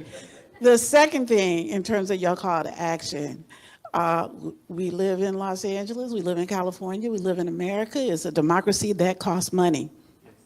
So if you believe in one of these candidates up here, send them some cash. Make a donation, because they need money to make it happen. No doubt, they need money. Yes. Okay? So they need voters and they need money. So, I mean, it's great to applaud them and to listen and say, yeah, that was a good answer, but really put your money where your vote is, right?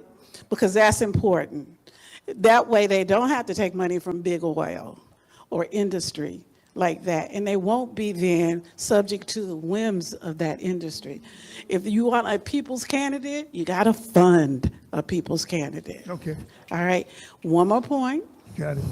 And then that is, there are plenty of people in Los Angeles who cannot vote, right?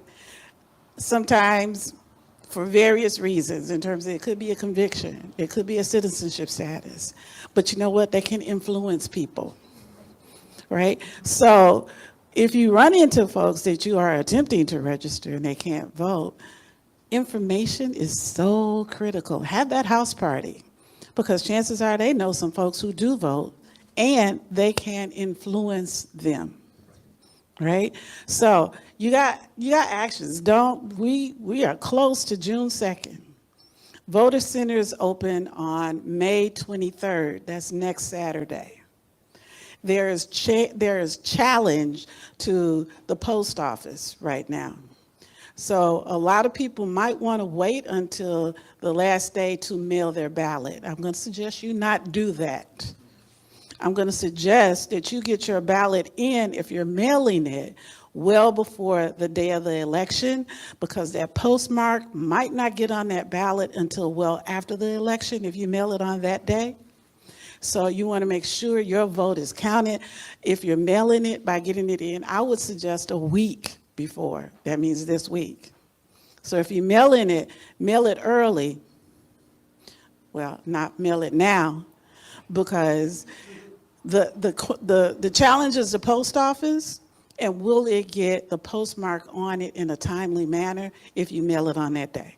So that's just being the practical person here in terms of if you want your vote counted, if you wait till the last day, take it to a voter center and drop it in. Don't put it in the mail.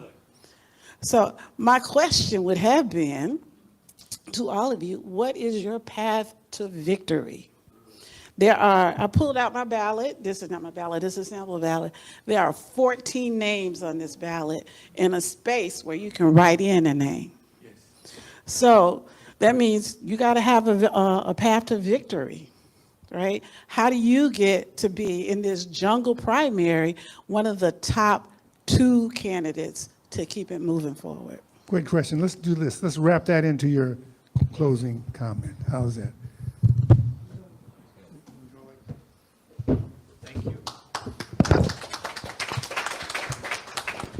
Brian Acosta here. So campaigning, being on the campaign trail, talking to people, seeing how the media has treated this whole campaign, the reality is that money talks, status talks. I'm just a regular Joe. I didn't grow up from a limousine, watching the city from a limousine window. I grew up struggling. I grew up from, first generation. My parents were immigrants. And so I, really heavily rely on community. And that is one of the things that, for my campaign, that I've been relying on is the Latino community, the queer community, millennials. I mean, it's my generation that I'm fighting for. And that's what I'm bringing to the forefront is if we want generational change, that's what I'm offering in this race, because we need the systems of tomorrow today. We need the changes that our status quo people are never going to do. And so that's why I'm in this race, and that's who I'm relying on to get to the top 2 in this race. Thank you very much. Thank you. Assad Al-Najjar. Well, I renew my thanks to you guys for having this set up. And I'm so proud to be among the best team in Los Angeles. And I really, from my heart, wish one of us is going to be the mayor, because I have no respect for the other 4, really. What I can do is, and what I can bring is 37 years of really hard working to be where I am today. And that has really been the path for me. For many people, for many heritages, for many neighbors, you name it, anybody in not only United States, globally, I'm the 311, I'm the 411, and the 911. Wherever it is. And I will continue that. It's an honor that I've been serving Angelenos and with my job 40 hours a week and in volunteering 60 hours a week. And it's in my DNA. Regardless, I win or lose, for the next few years, I will still continue to serve you guys because my wife doesn't want me to retire, even though I am qualified. But it's an honor to serve Angelenos. It's in my DNA, and I love you all. Thank you. Hi, my name is Andrew Kim. Thank you for listening. Thanks for inviting me to this wonderful location, Harriet Tubman Center. I really respect this this center represents. My clear path to victory is stay focused, agenda-driven, issue-driven, that is. My homelessness issue is the foremost of my passion. We have a misguided policy, keep on making our homelessness a victim. Unfortunately, our homeless populations are victimized by the system. My logo is my motto is Project Liberation Los Angeles. I want to liberate our city. I want to liberate our homelessness people. I want to liberate our family. I want to liberate my church. I want to liberate American dream. Thank you.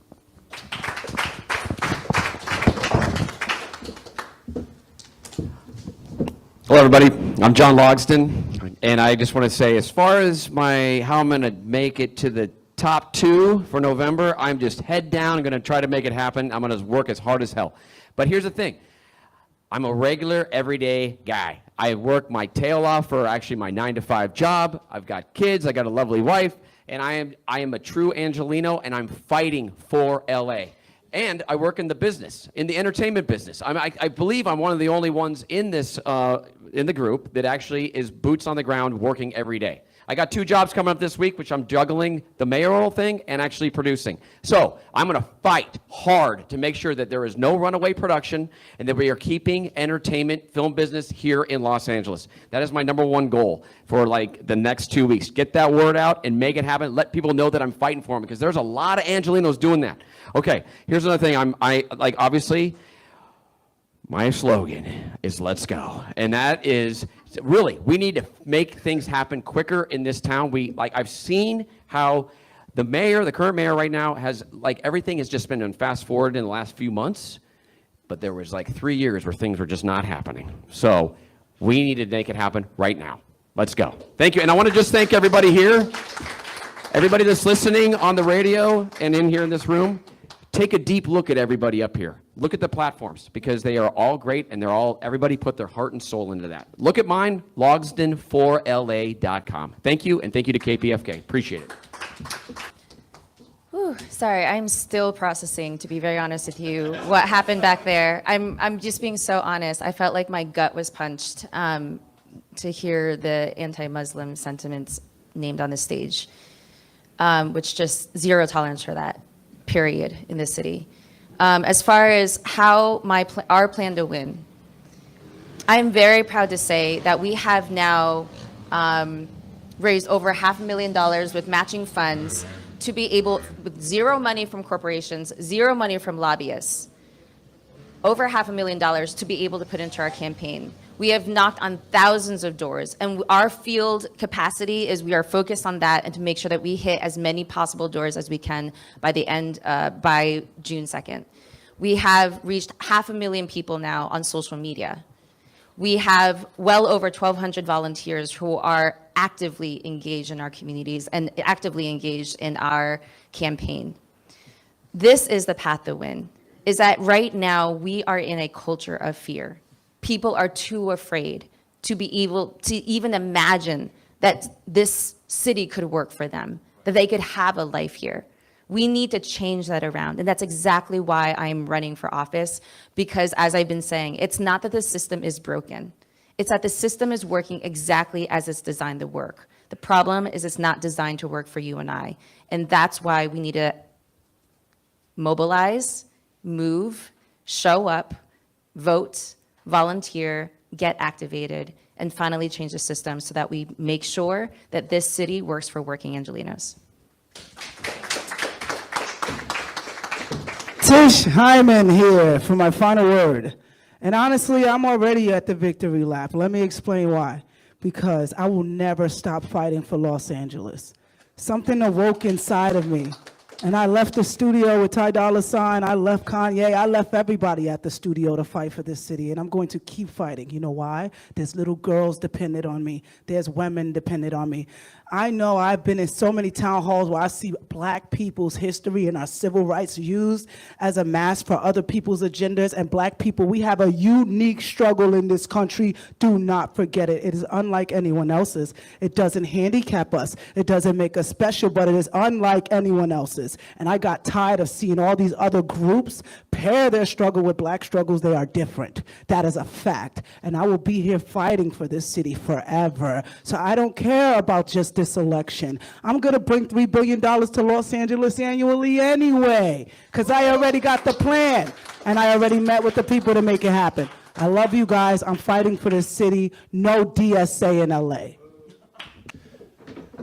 My name's Andre A. Salivra, and it would be my pleasure to serve you as your next mayor for Los Angeles. Look, this is a tough time. This is an important time.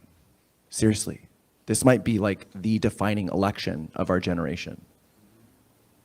We need to take it seriously right now. I'm encouraging everybody, seriously, right now, tell people, don't vote for money in this election. Do not vote for money. Don't vote for Spencer Pratt. He's a nepotism baby. Don't vote for Karen Bass. She's the establishment, money Democrats. Don't vote for Adam Miller, the billionaire. Vote for an independent candidate. Look down ballot. Our campaign's doing phenomenally well. We've raised less than probably any other campaign. We've raised less than $20,000, and we're doing phenomenally well. We've connected with tens of thousands of voters. Why? Because I'm out there. I'm on the streets every day. Before I was here today, I was at the Red Bull Boxcar Derby. I connected with about 10,000 voters with our team of 6 volunteers. People are showing up for our campaign. Why? Because we got real solutions. Because I was born and raised here. I'm a product of this city. I was homeless here. I know what it's like to live and fight in LA, and I will always fight for our city. And we're doing phenomenally well. So if you like me, if you like our campaign, tell people about me. Say, hey, I'm voting for Andre on June 2nd. I'm voting for Andre. And that's how we're going to do it. I'm going to win this thing by doing what I've always done. That's depending on the people of my city. Vote for Andre Salivra for LA Mayor on June 2nd. Thank you. Thank you all so much. I want to thank all the candidates that came and participated. Don't leave because I have some announcements to make. KPFK Media and Cut to the Chase present a candidate forum of LA's mayoral candidates. There's 3 ways to vote: by mail, by Dropbox, or in person. Thank you. Hello, thank you all for being here. My name is Ornella Barbara. I am host, producer, and DJ from KPFK, and I am producer for The Signal. Ray, very nice to meet you. We spoke this morning. You know I'm going to charge you for that. I'm going to charge you for that ad. I understand. Okay, so I'm very passionate about what I'm going to ask. What are you going to do about the tortured, starving, abandoned dogs and cats across Los Angeles?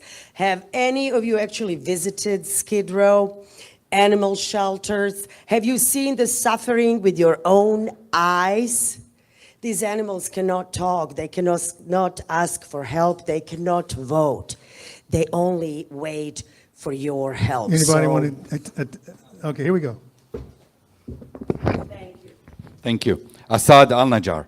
Well, since I work for the city for 37 years and volunteer at the same time through the Empower LA Neighborhood Councils, the past 2 decades, I work very close with the homeless from San Pedro all the way to where I live in Porter Ranch. And I do visit all the animal shelters. I work close with all the volunteers. And one of the main problems for our animal shelters to start with is when all the operation became under general services, in which now the food has to go through general services. When you have incompetent general manager doesn't even know what to order, that goes to general services, you have animals in the shelter have nothing. Then when you go to downtown LA, it's 10-minute walk or less from our building in City Hall. You find them, right, you find the abuse of the animals. I don't want to use the rape of the animals. And many times, by the time we report it to the police, it's too late to come in. Police doesn't even come. All right. Anybody want to address that? So I actually have been to the animal shelters. I've been to Skid Row. I mean, I've spent a lot of time in Skid Row actually, and recently also spent time in Skid Row with a rescue group that provides free clinics in Skid Row for many of our residents who live in or around Skid Row who can't afford services to be able to ensure that their pets are safe. Here is the reality. A couple years ago, I adopted my dog, who is a rescue herself, and I was so proud that during the pandemic, there were 0 animals in the shelter. We got to that point. It is completely the opposite situation now. We call ourselves a no-kill city. The reality is we are killing our animals left and right because our shelter system is so broken, it's been defunded. You all keep calling about defunding the police. The problem is the police has been defunding us, and we are not funding the services we need, like our animals. And I am somebody who actually does not believe Angelinos are only people, human beings with 2 feet. Our Angelinos are our 4-footed creatures, are our 2-winged creatures, right? This is Los Angeles. We need to be protecting our own. The way that we can do that is increasing the funds we need to actually ensure that we can provide spaying and neutering. We need to lower it's very difficult to get your animal neutered and spayed, actually. You have to go through this whole process. It's delayed. You have to wait for another month. We need to quicken this process and ensure that it's happening. We need to ensure that we are enforcing the laws. Oh, sorry. But let me just finish my statement, which is we need to enforce the laws to ensure that our animals are not being hurt by, and look, it's not just our in-house. Constantly we're talking about this, the animals who are being hurt in Skid Row. Whether you are housed or not, there's animals being hurt. What we need to do is stop the abuse everywhere and enforce the laws and ensure that we are ending all of that abuse. I'm so sorry. I just feel really passionate about this. I think we'll have one more, because I think everybody agrees with this, right? So everybody's in agreement, so we won't have to. Go ahead, since you're up. Yeah. So Brian Acosta. So I want to have an animal protections unit in City Hall that has complete autonomy so that we can actually look at all the things that are happening, whether it's issues on Skid Row, things happening in the shelters, because from what I saw and heard from the shelter people is that people that actually want to change, they get shit on. And, you know, they get... Really? I got to edit that. Really? I have to edit that out. Oh. Are you? Sorry. No, it's not have to edit it out. No, it's not at this point. But, you know, we need to have whistleblower protection so that people can actually change things. And so those would be my priorities, to be able to have more autonomy so that people could actually create change, and also work with independent auditors to be able to actually change things in the city happening with regards to animals. All right, let's move forward. I want to take a couple quick questions from the audience. Come up here. Okay, while I'm giving instructions. I'll make it super fast because I don't feel like anybody's telling you what they're going to actually do. Here's the thing. I have an actual solution for this, right? We need to have an auditing system where every person who has an animal on Skid Row, you have to have a license to have your animals, right? If you're a good owner and you're taking care of your animals, great, you keep your license. If you're not, if you're mistreating them, we revoke it. Then we create a bounty system. If you report somebody, because it's the breeders that are the problem. If you help report somebody who's a breeder and we find them, you get $2,000. Congratulations. You're going to help us police it ourselves. So we're going to create a system that actually encourages self-regulation. And so that's what I plan to do. All right, that's what I like, solutions. Yeah, we're going to go to the next question also. I'm glad I want to hear solutions. Everybody talked about housing and homelessness, but I didn't hear a lot of concrete solutions to that. So let's get a quick questions. We're running out of time. We're going to go a little over because we started late. Line up there for the questions from the audience, Okay, please. this is, we'll go through them really quick. Naibing Ikuti, thanks for doing this, Sylvester. And I just wonder if some of the people, especially the guy, the man right here that insulted Ray, have you ever listened to KPFK? KPFK is a progressive radio station. So you should respect our point of view when you come into our environment, because that remark that you made about her being from the Soviet Union was uncalled for. And I think it's so. It basically sounded like Trump. We don't need that environment in our space. I just want to let you know that. And also one other thing, the Olympics. Why are we talking about funding the Olympics? Our city doesn't deserve the Olympics. We have so much poverty in the city. Why are we proud to bring in other people here and we don't even have All right, money to let's take care see of our who own wants to answer citizens? that question. Go ahead, Ray. I would love to answer the question about the Olympics. Here's a question that we have not been asking as a city is, should we be holding the Olympics at all? Should we be canceling the Olympics? Right now, we know, and I talked this morning on Dino's show, the fact that the Olympics coming here is going to bankrupt our city. We already know that. We, Angelinos, are going to be on the hook for the hundreds of the billions of dollars that we're going to have to owe after it's done. We have not seen the budget come through, so we are at risk of that. Second, we know already that surveillance has already increased in our city, and surveillance will continue to increase in our city, just as it has from Paris. The problem with surveillance, a lot of you have talked about surveillance here that is going to protect us. Let me tell you, it's actually quite the opposite. Surveillance is used by ICE to be able to identify our own immigrant families to take them away. This is a problem. Surveillance has been used by Texas sheriffs to be able to find people who have crossed the borders to get an abortion because they don't feel safe in their own state. And they've been used that to identify them. I'm sorry, surveillance is a problem. Third, our immigrants, our communities are already under threat. Federal agents will be increased in our city as we move towards the Olympics, and then further, the LAPD will come under federal control. Do we want that happening? They will have access to all of our information.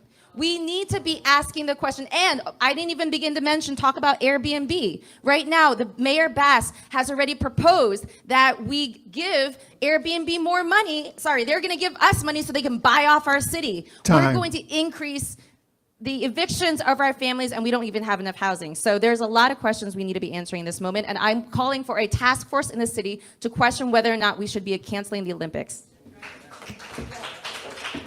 Thank you, Ray. I'm John Logsdon, and I am pro-Olympic. So that's why we have a democracy here, so we can actually talk about these things. So here's the thing. I think the Olympics are a gift for our city, for sure. This is Los Angeles, and this is going to be the third time the Olympics are coming here. Right now, think about it. We just had the games in Paris. How many people saw that on TV and want to go and actually visit Paris? Having the Olympics here is not just about those 2 weeks. It's actually an investment for the next 10 years. People are going to want to come here. That's tax bases for people coming and visiting Los Angeles, going to their restaurants, going to hotels. That's what it is. Tourism dollars drives revenue, which drives taxes. Perfect.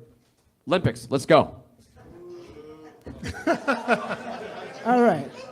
Listen, guys, I'm pro-Olympics, and I'll tell you why. I'm a businesswoman, and I understand what the worry is. But the truth is with the right mayor and the right leadership, this can be a big cash cow for us. This will help us a lot. What Karen Bass suggested was building TV screens so everybody could watch it online for free. I'm like, no. Let's open up our doors to our restaurants. Let's open up the businesses that close down, bring in pop-ups, and get people to buy stuff. People are going to come here from all over the world, and that's going to bring an economy boost to us. I know it might not seem like it now because we haven't even gotten into the particulars yet, but it will. And honestly, I'm an economy girl. I have so many plans to bring money to our city that we will cut city tax within my 3rd year of being mayor because I'm creative. Creativity is something that is lacking in our government. People don't know how to create revenue streams. They only know how to tax us to death. And I'm totally against taxing us to death. We need the Olympics, but we need good leadership. We need to know how it does. And, I just want to say, Ray is serious when she says that she's not about following systems. She's went over her time every single time she grabbed this mic. And so I think if you want somebody who don't follow systems, she's right there with it. Guys, listen, we need the Olympics.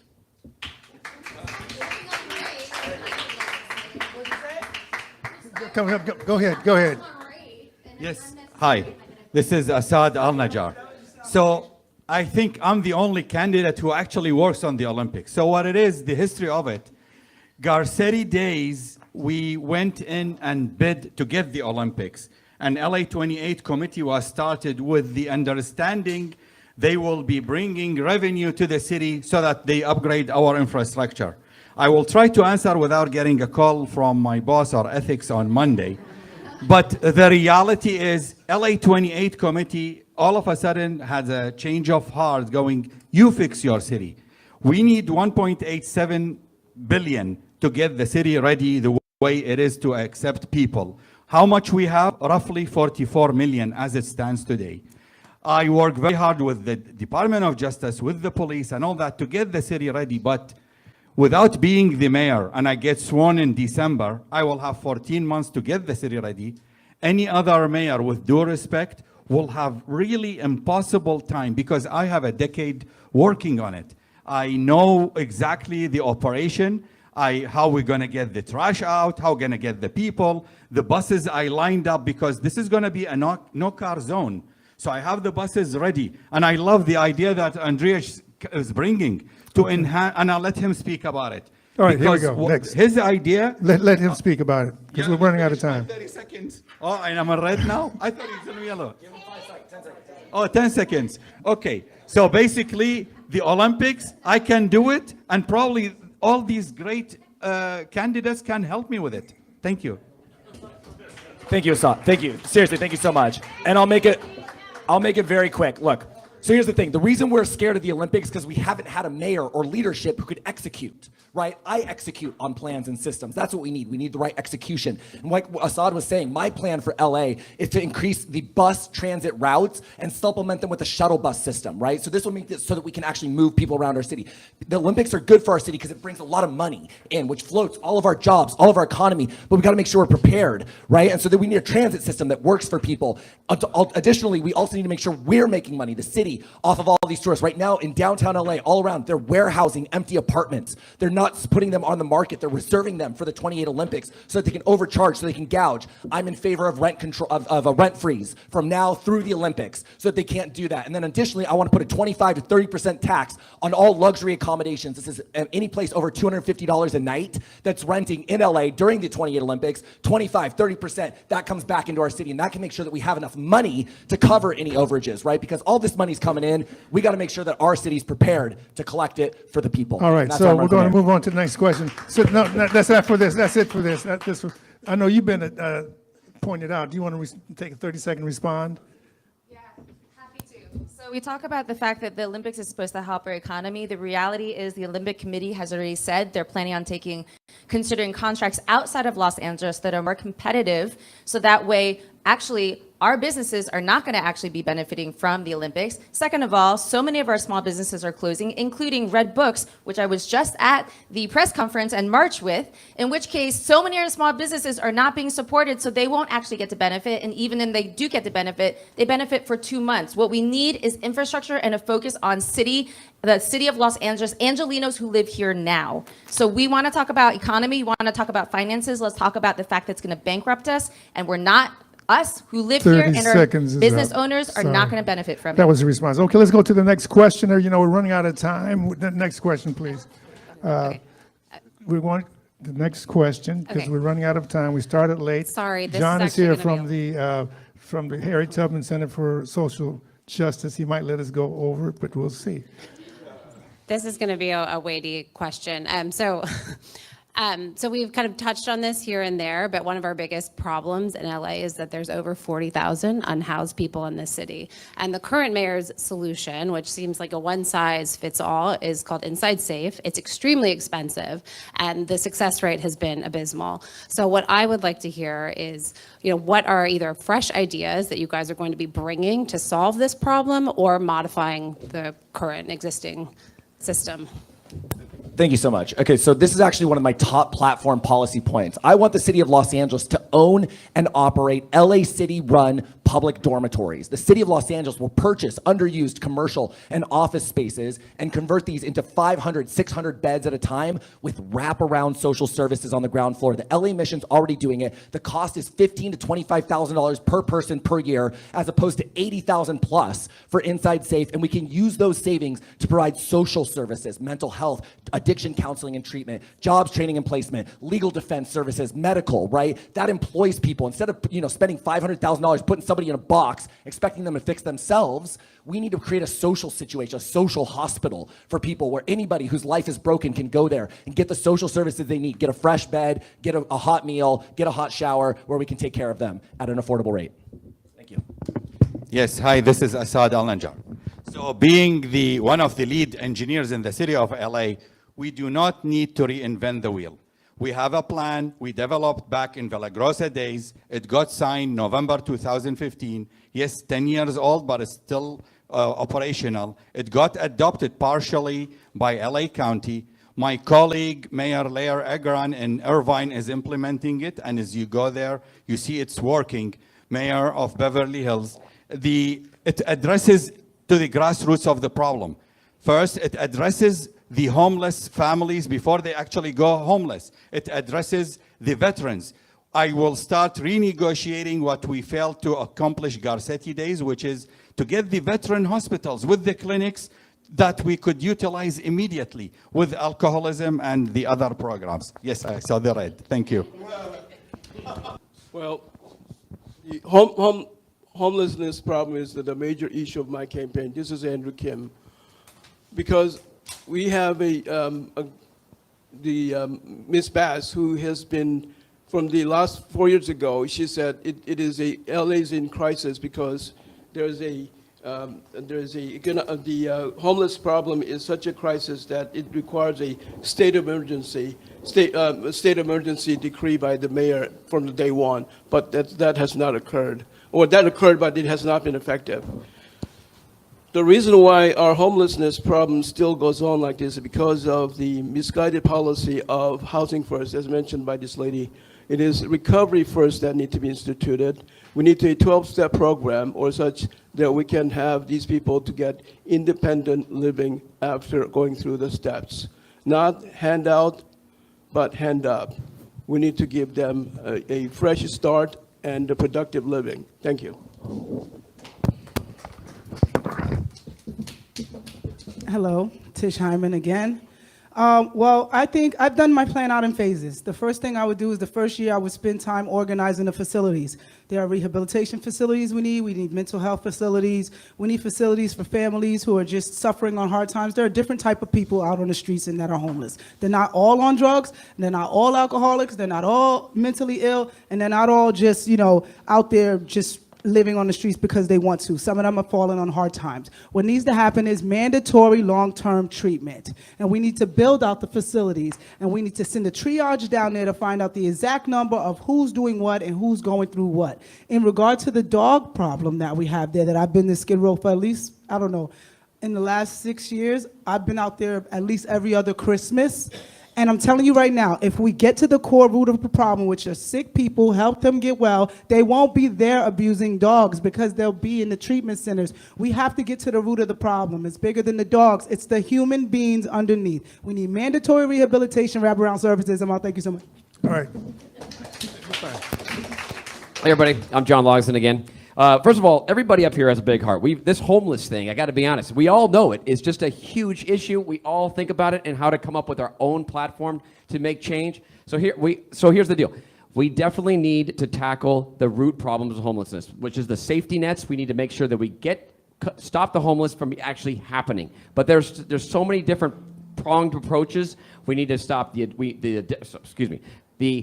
addiction part of it is a big issue, and so is the actual mental health component. We need to have facilities for that, and we need to mandate that people, if someone's refusing service time and time again, and they're found inebriated on the streets, we need to have a place for them to go, and it just needs to happen. We can't ask somebody 100 times, and then they say and they refuse, if they can even refuse. So we need to take a humanitarian approach, be very empathetic to this, but at the same time, we need to speed up this process.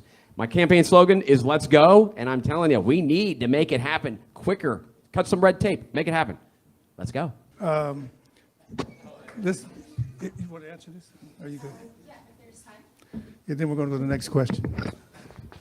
So when it comes to homelessness, the way that we need to, housing first policies work. It is researched, it works in other cities, and we need to actually focus on it. We need to repeal 4118 because it just pushes people who don't have a home from one side of the street to the other. It displaces them, it destabilizes them over and over again. I've been very connected closely to the recovery community for a long time. What we need to do is stabilize people, if they're in needing recovery, stabilize people and support them so they have stable housing so they can work on their recovery journey. The way that we get people out the streets is we be able to support them with a street team, supporting them, building that trust that they have lost. We move them, we need to get rid of the Inside Safe program. It's hundreds of millions of dollars going into a program that is not working and is a waste of our money, has no end in sight. Instead, we need to use all those dollars that we're using on 4118, which is expensive, inhumane, and doesn't work, spending all that money into Inside Safe and put it into real resources and into permanent supportive housing, such as social housing, which is what I'm advocating for, so that we have permanent housing solutions and permanent stability for everybody. Okay, you know we're going to go. Let's go to the next question. So good afternoon, candidates. My name is Paul Roberson. Los Angeles is one of the most diverse and internationally connected cities in the nation. While our city struggles with homelessness, affordability, and public safety, countries like Cuba are facing severe humanitarian hardships worsened by the U.S. sanctions and embargo policies. As a mayor or a potential candidate for mayor of a global city with large immigrant and international communities, what role, if any, should Los Angeles play in advocating for humanitarian relief and international solidarity while still addressing urgent local needs?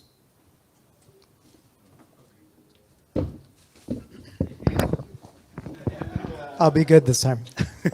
Brian Acosta.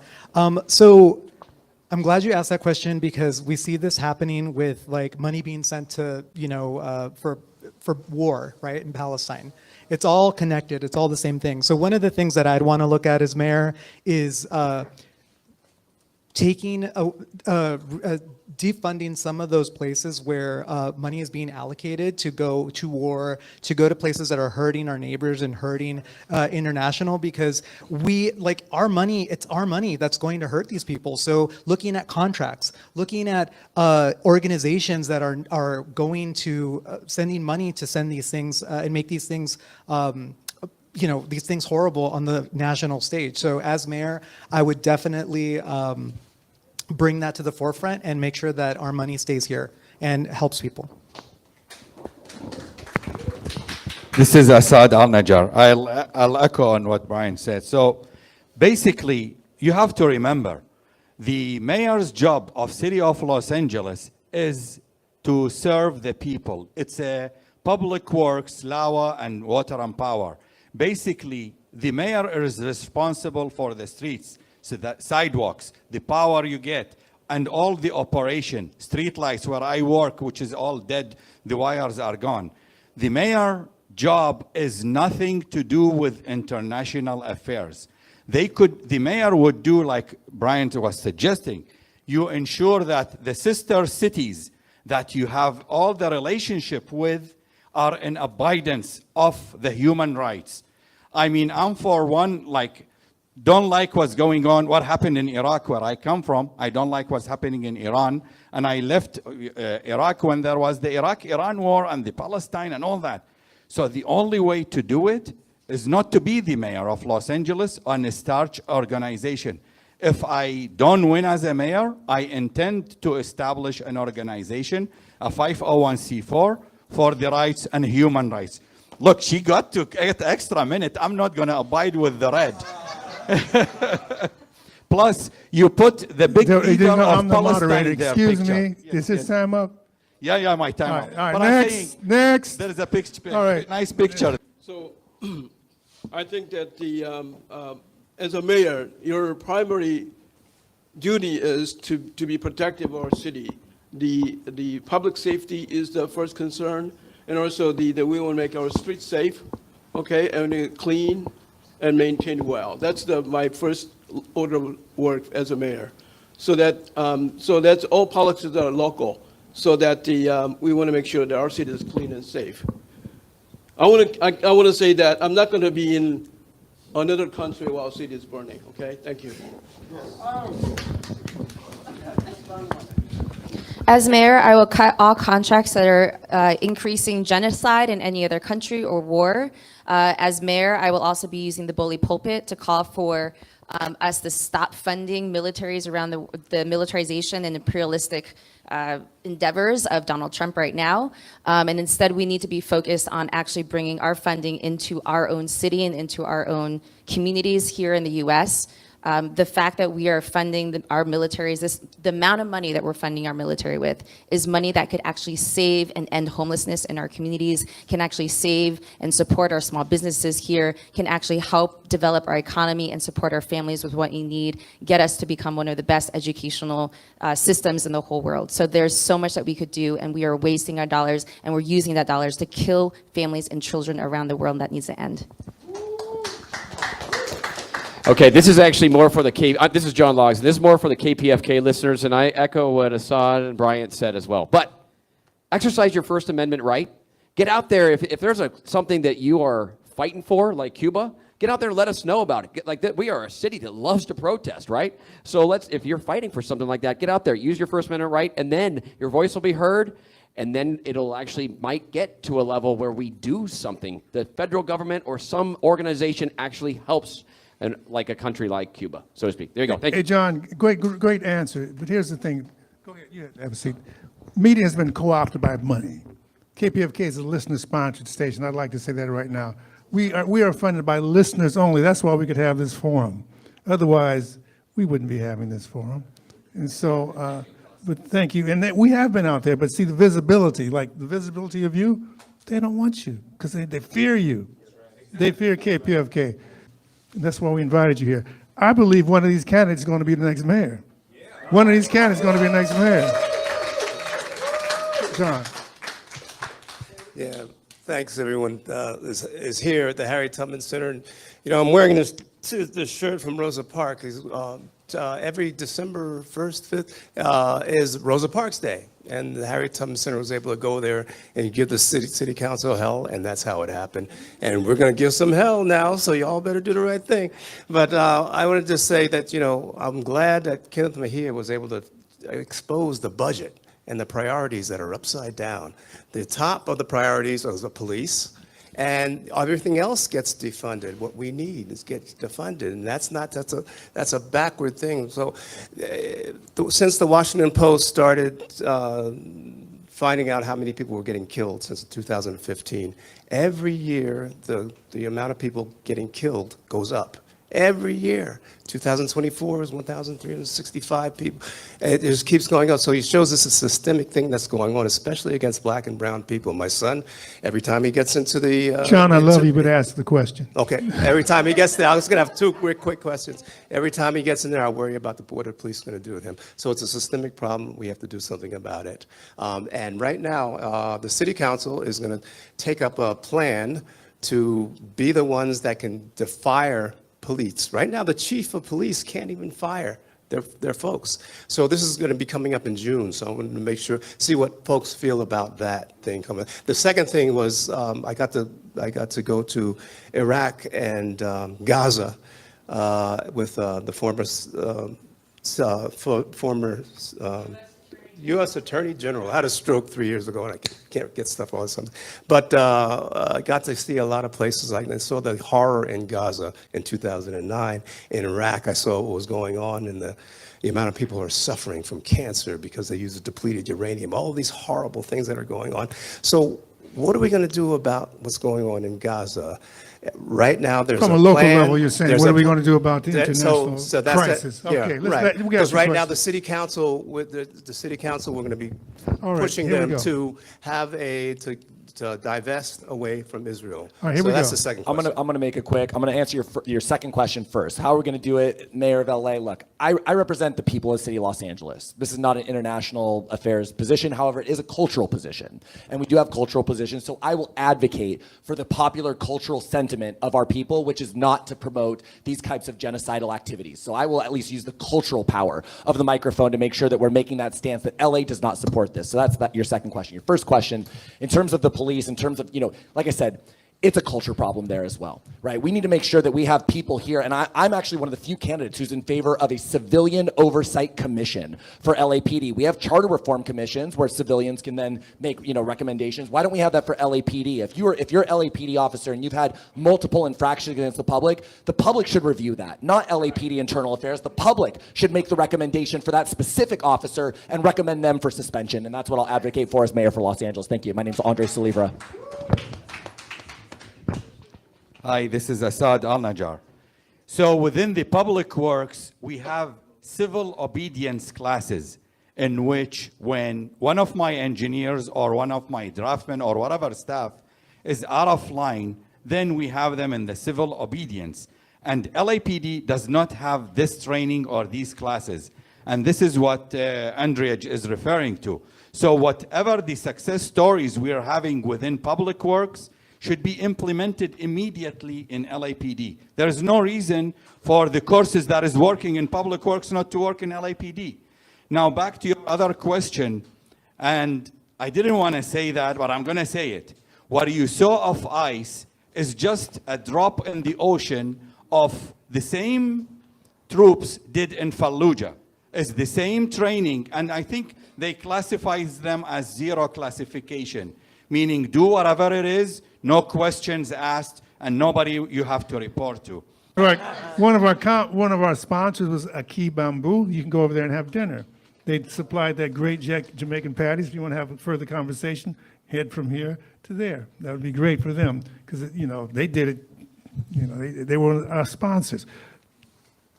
How's it going, candidates? My name is Jared Ford, founder of Freedom Uncensored and America First platform, and I think I'm the youngest person in the room.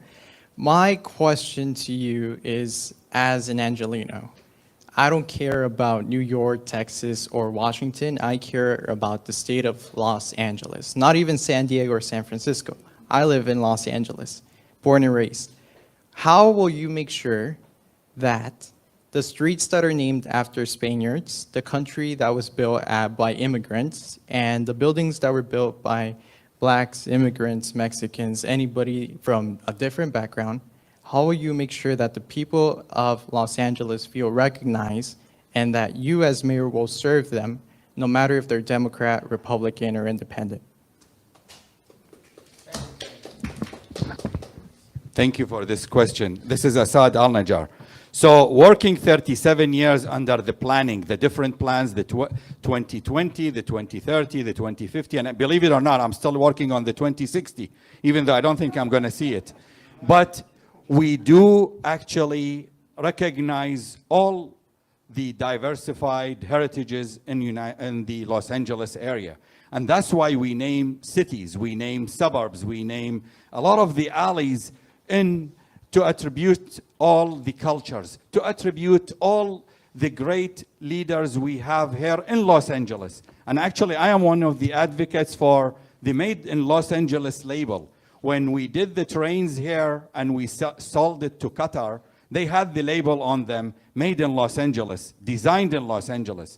So in the planning, it is in there. Maybe it's slow because of all the other mayors are not pushing it, but under my leadership, I will push to have all the countries of the world represented in Los Angeles. Thank you.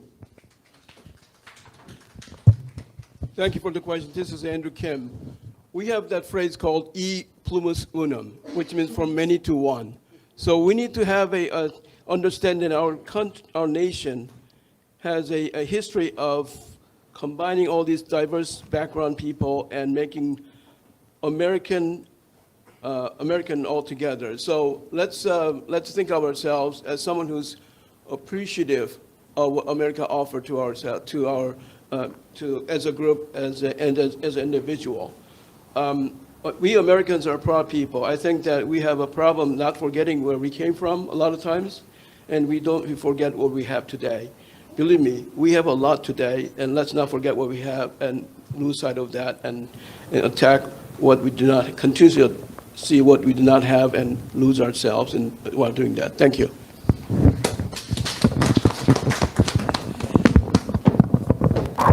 Mr. Kim, that was That was a mouthful. I really appreciate that. And you are my dream, young man. You are my dream. I'm working so hard because I want people your age. I want everybody young to get involved in politics because it's your future that we're here fighting for. So I'm so happy to see you here. Honestly, I don't know what I would do. I would have somebody like you tell me about it, and I'd be like, well, let's create a monthly program. I'm all about cultural activations. I'm all about exploring and celebrating our people, but we are all American. And that is what we need to remember at the core of us. We're all from different places, but like Kim said, we're forgetting what we have here. We have to celebrate our country. I've traveled all throughout Europe, Japan, and I'm telling you right now, we have the best country in the world. Unless you leave, you do not realize how blessed we are here as one nation, under God, indivisible, with liberty and justice for all. Especially if you got money.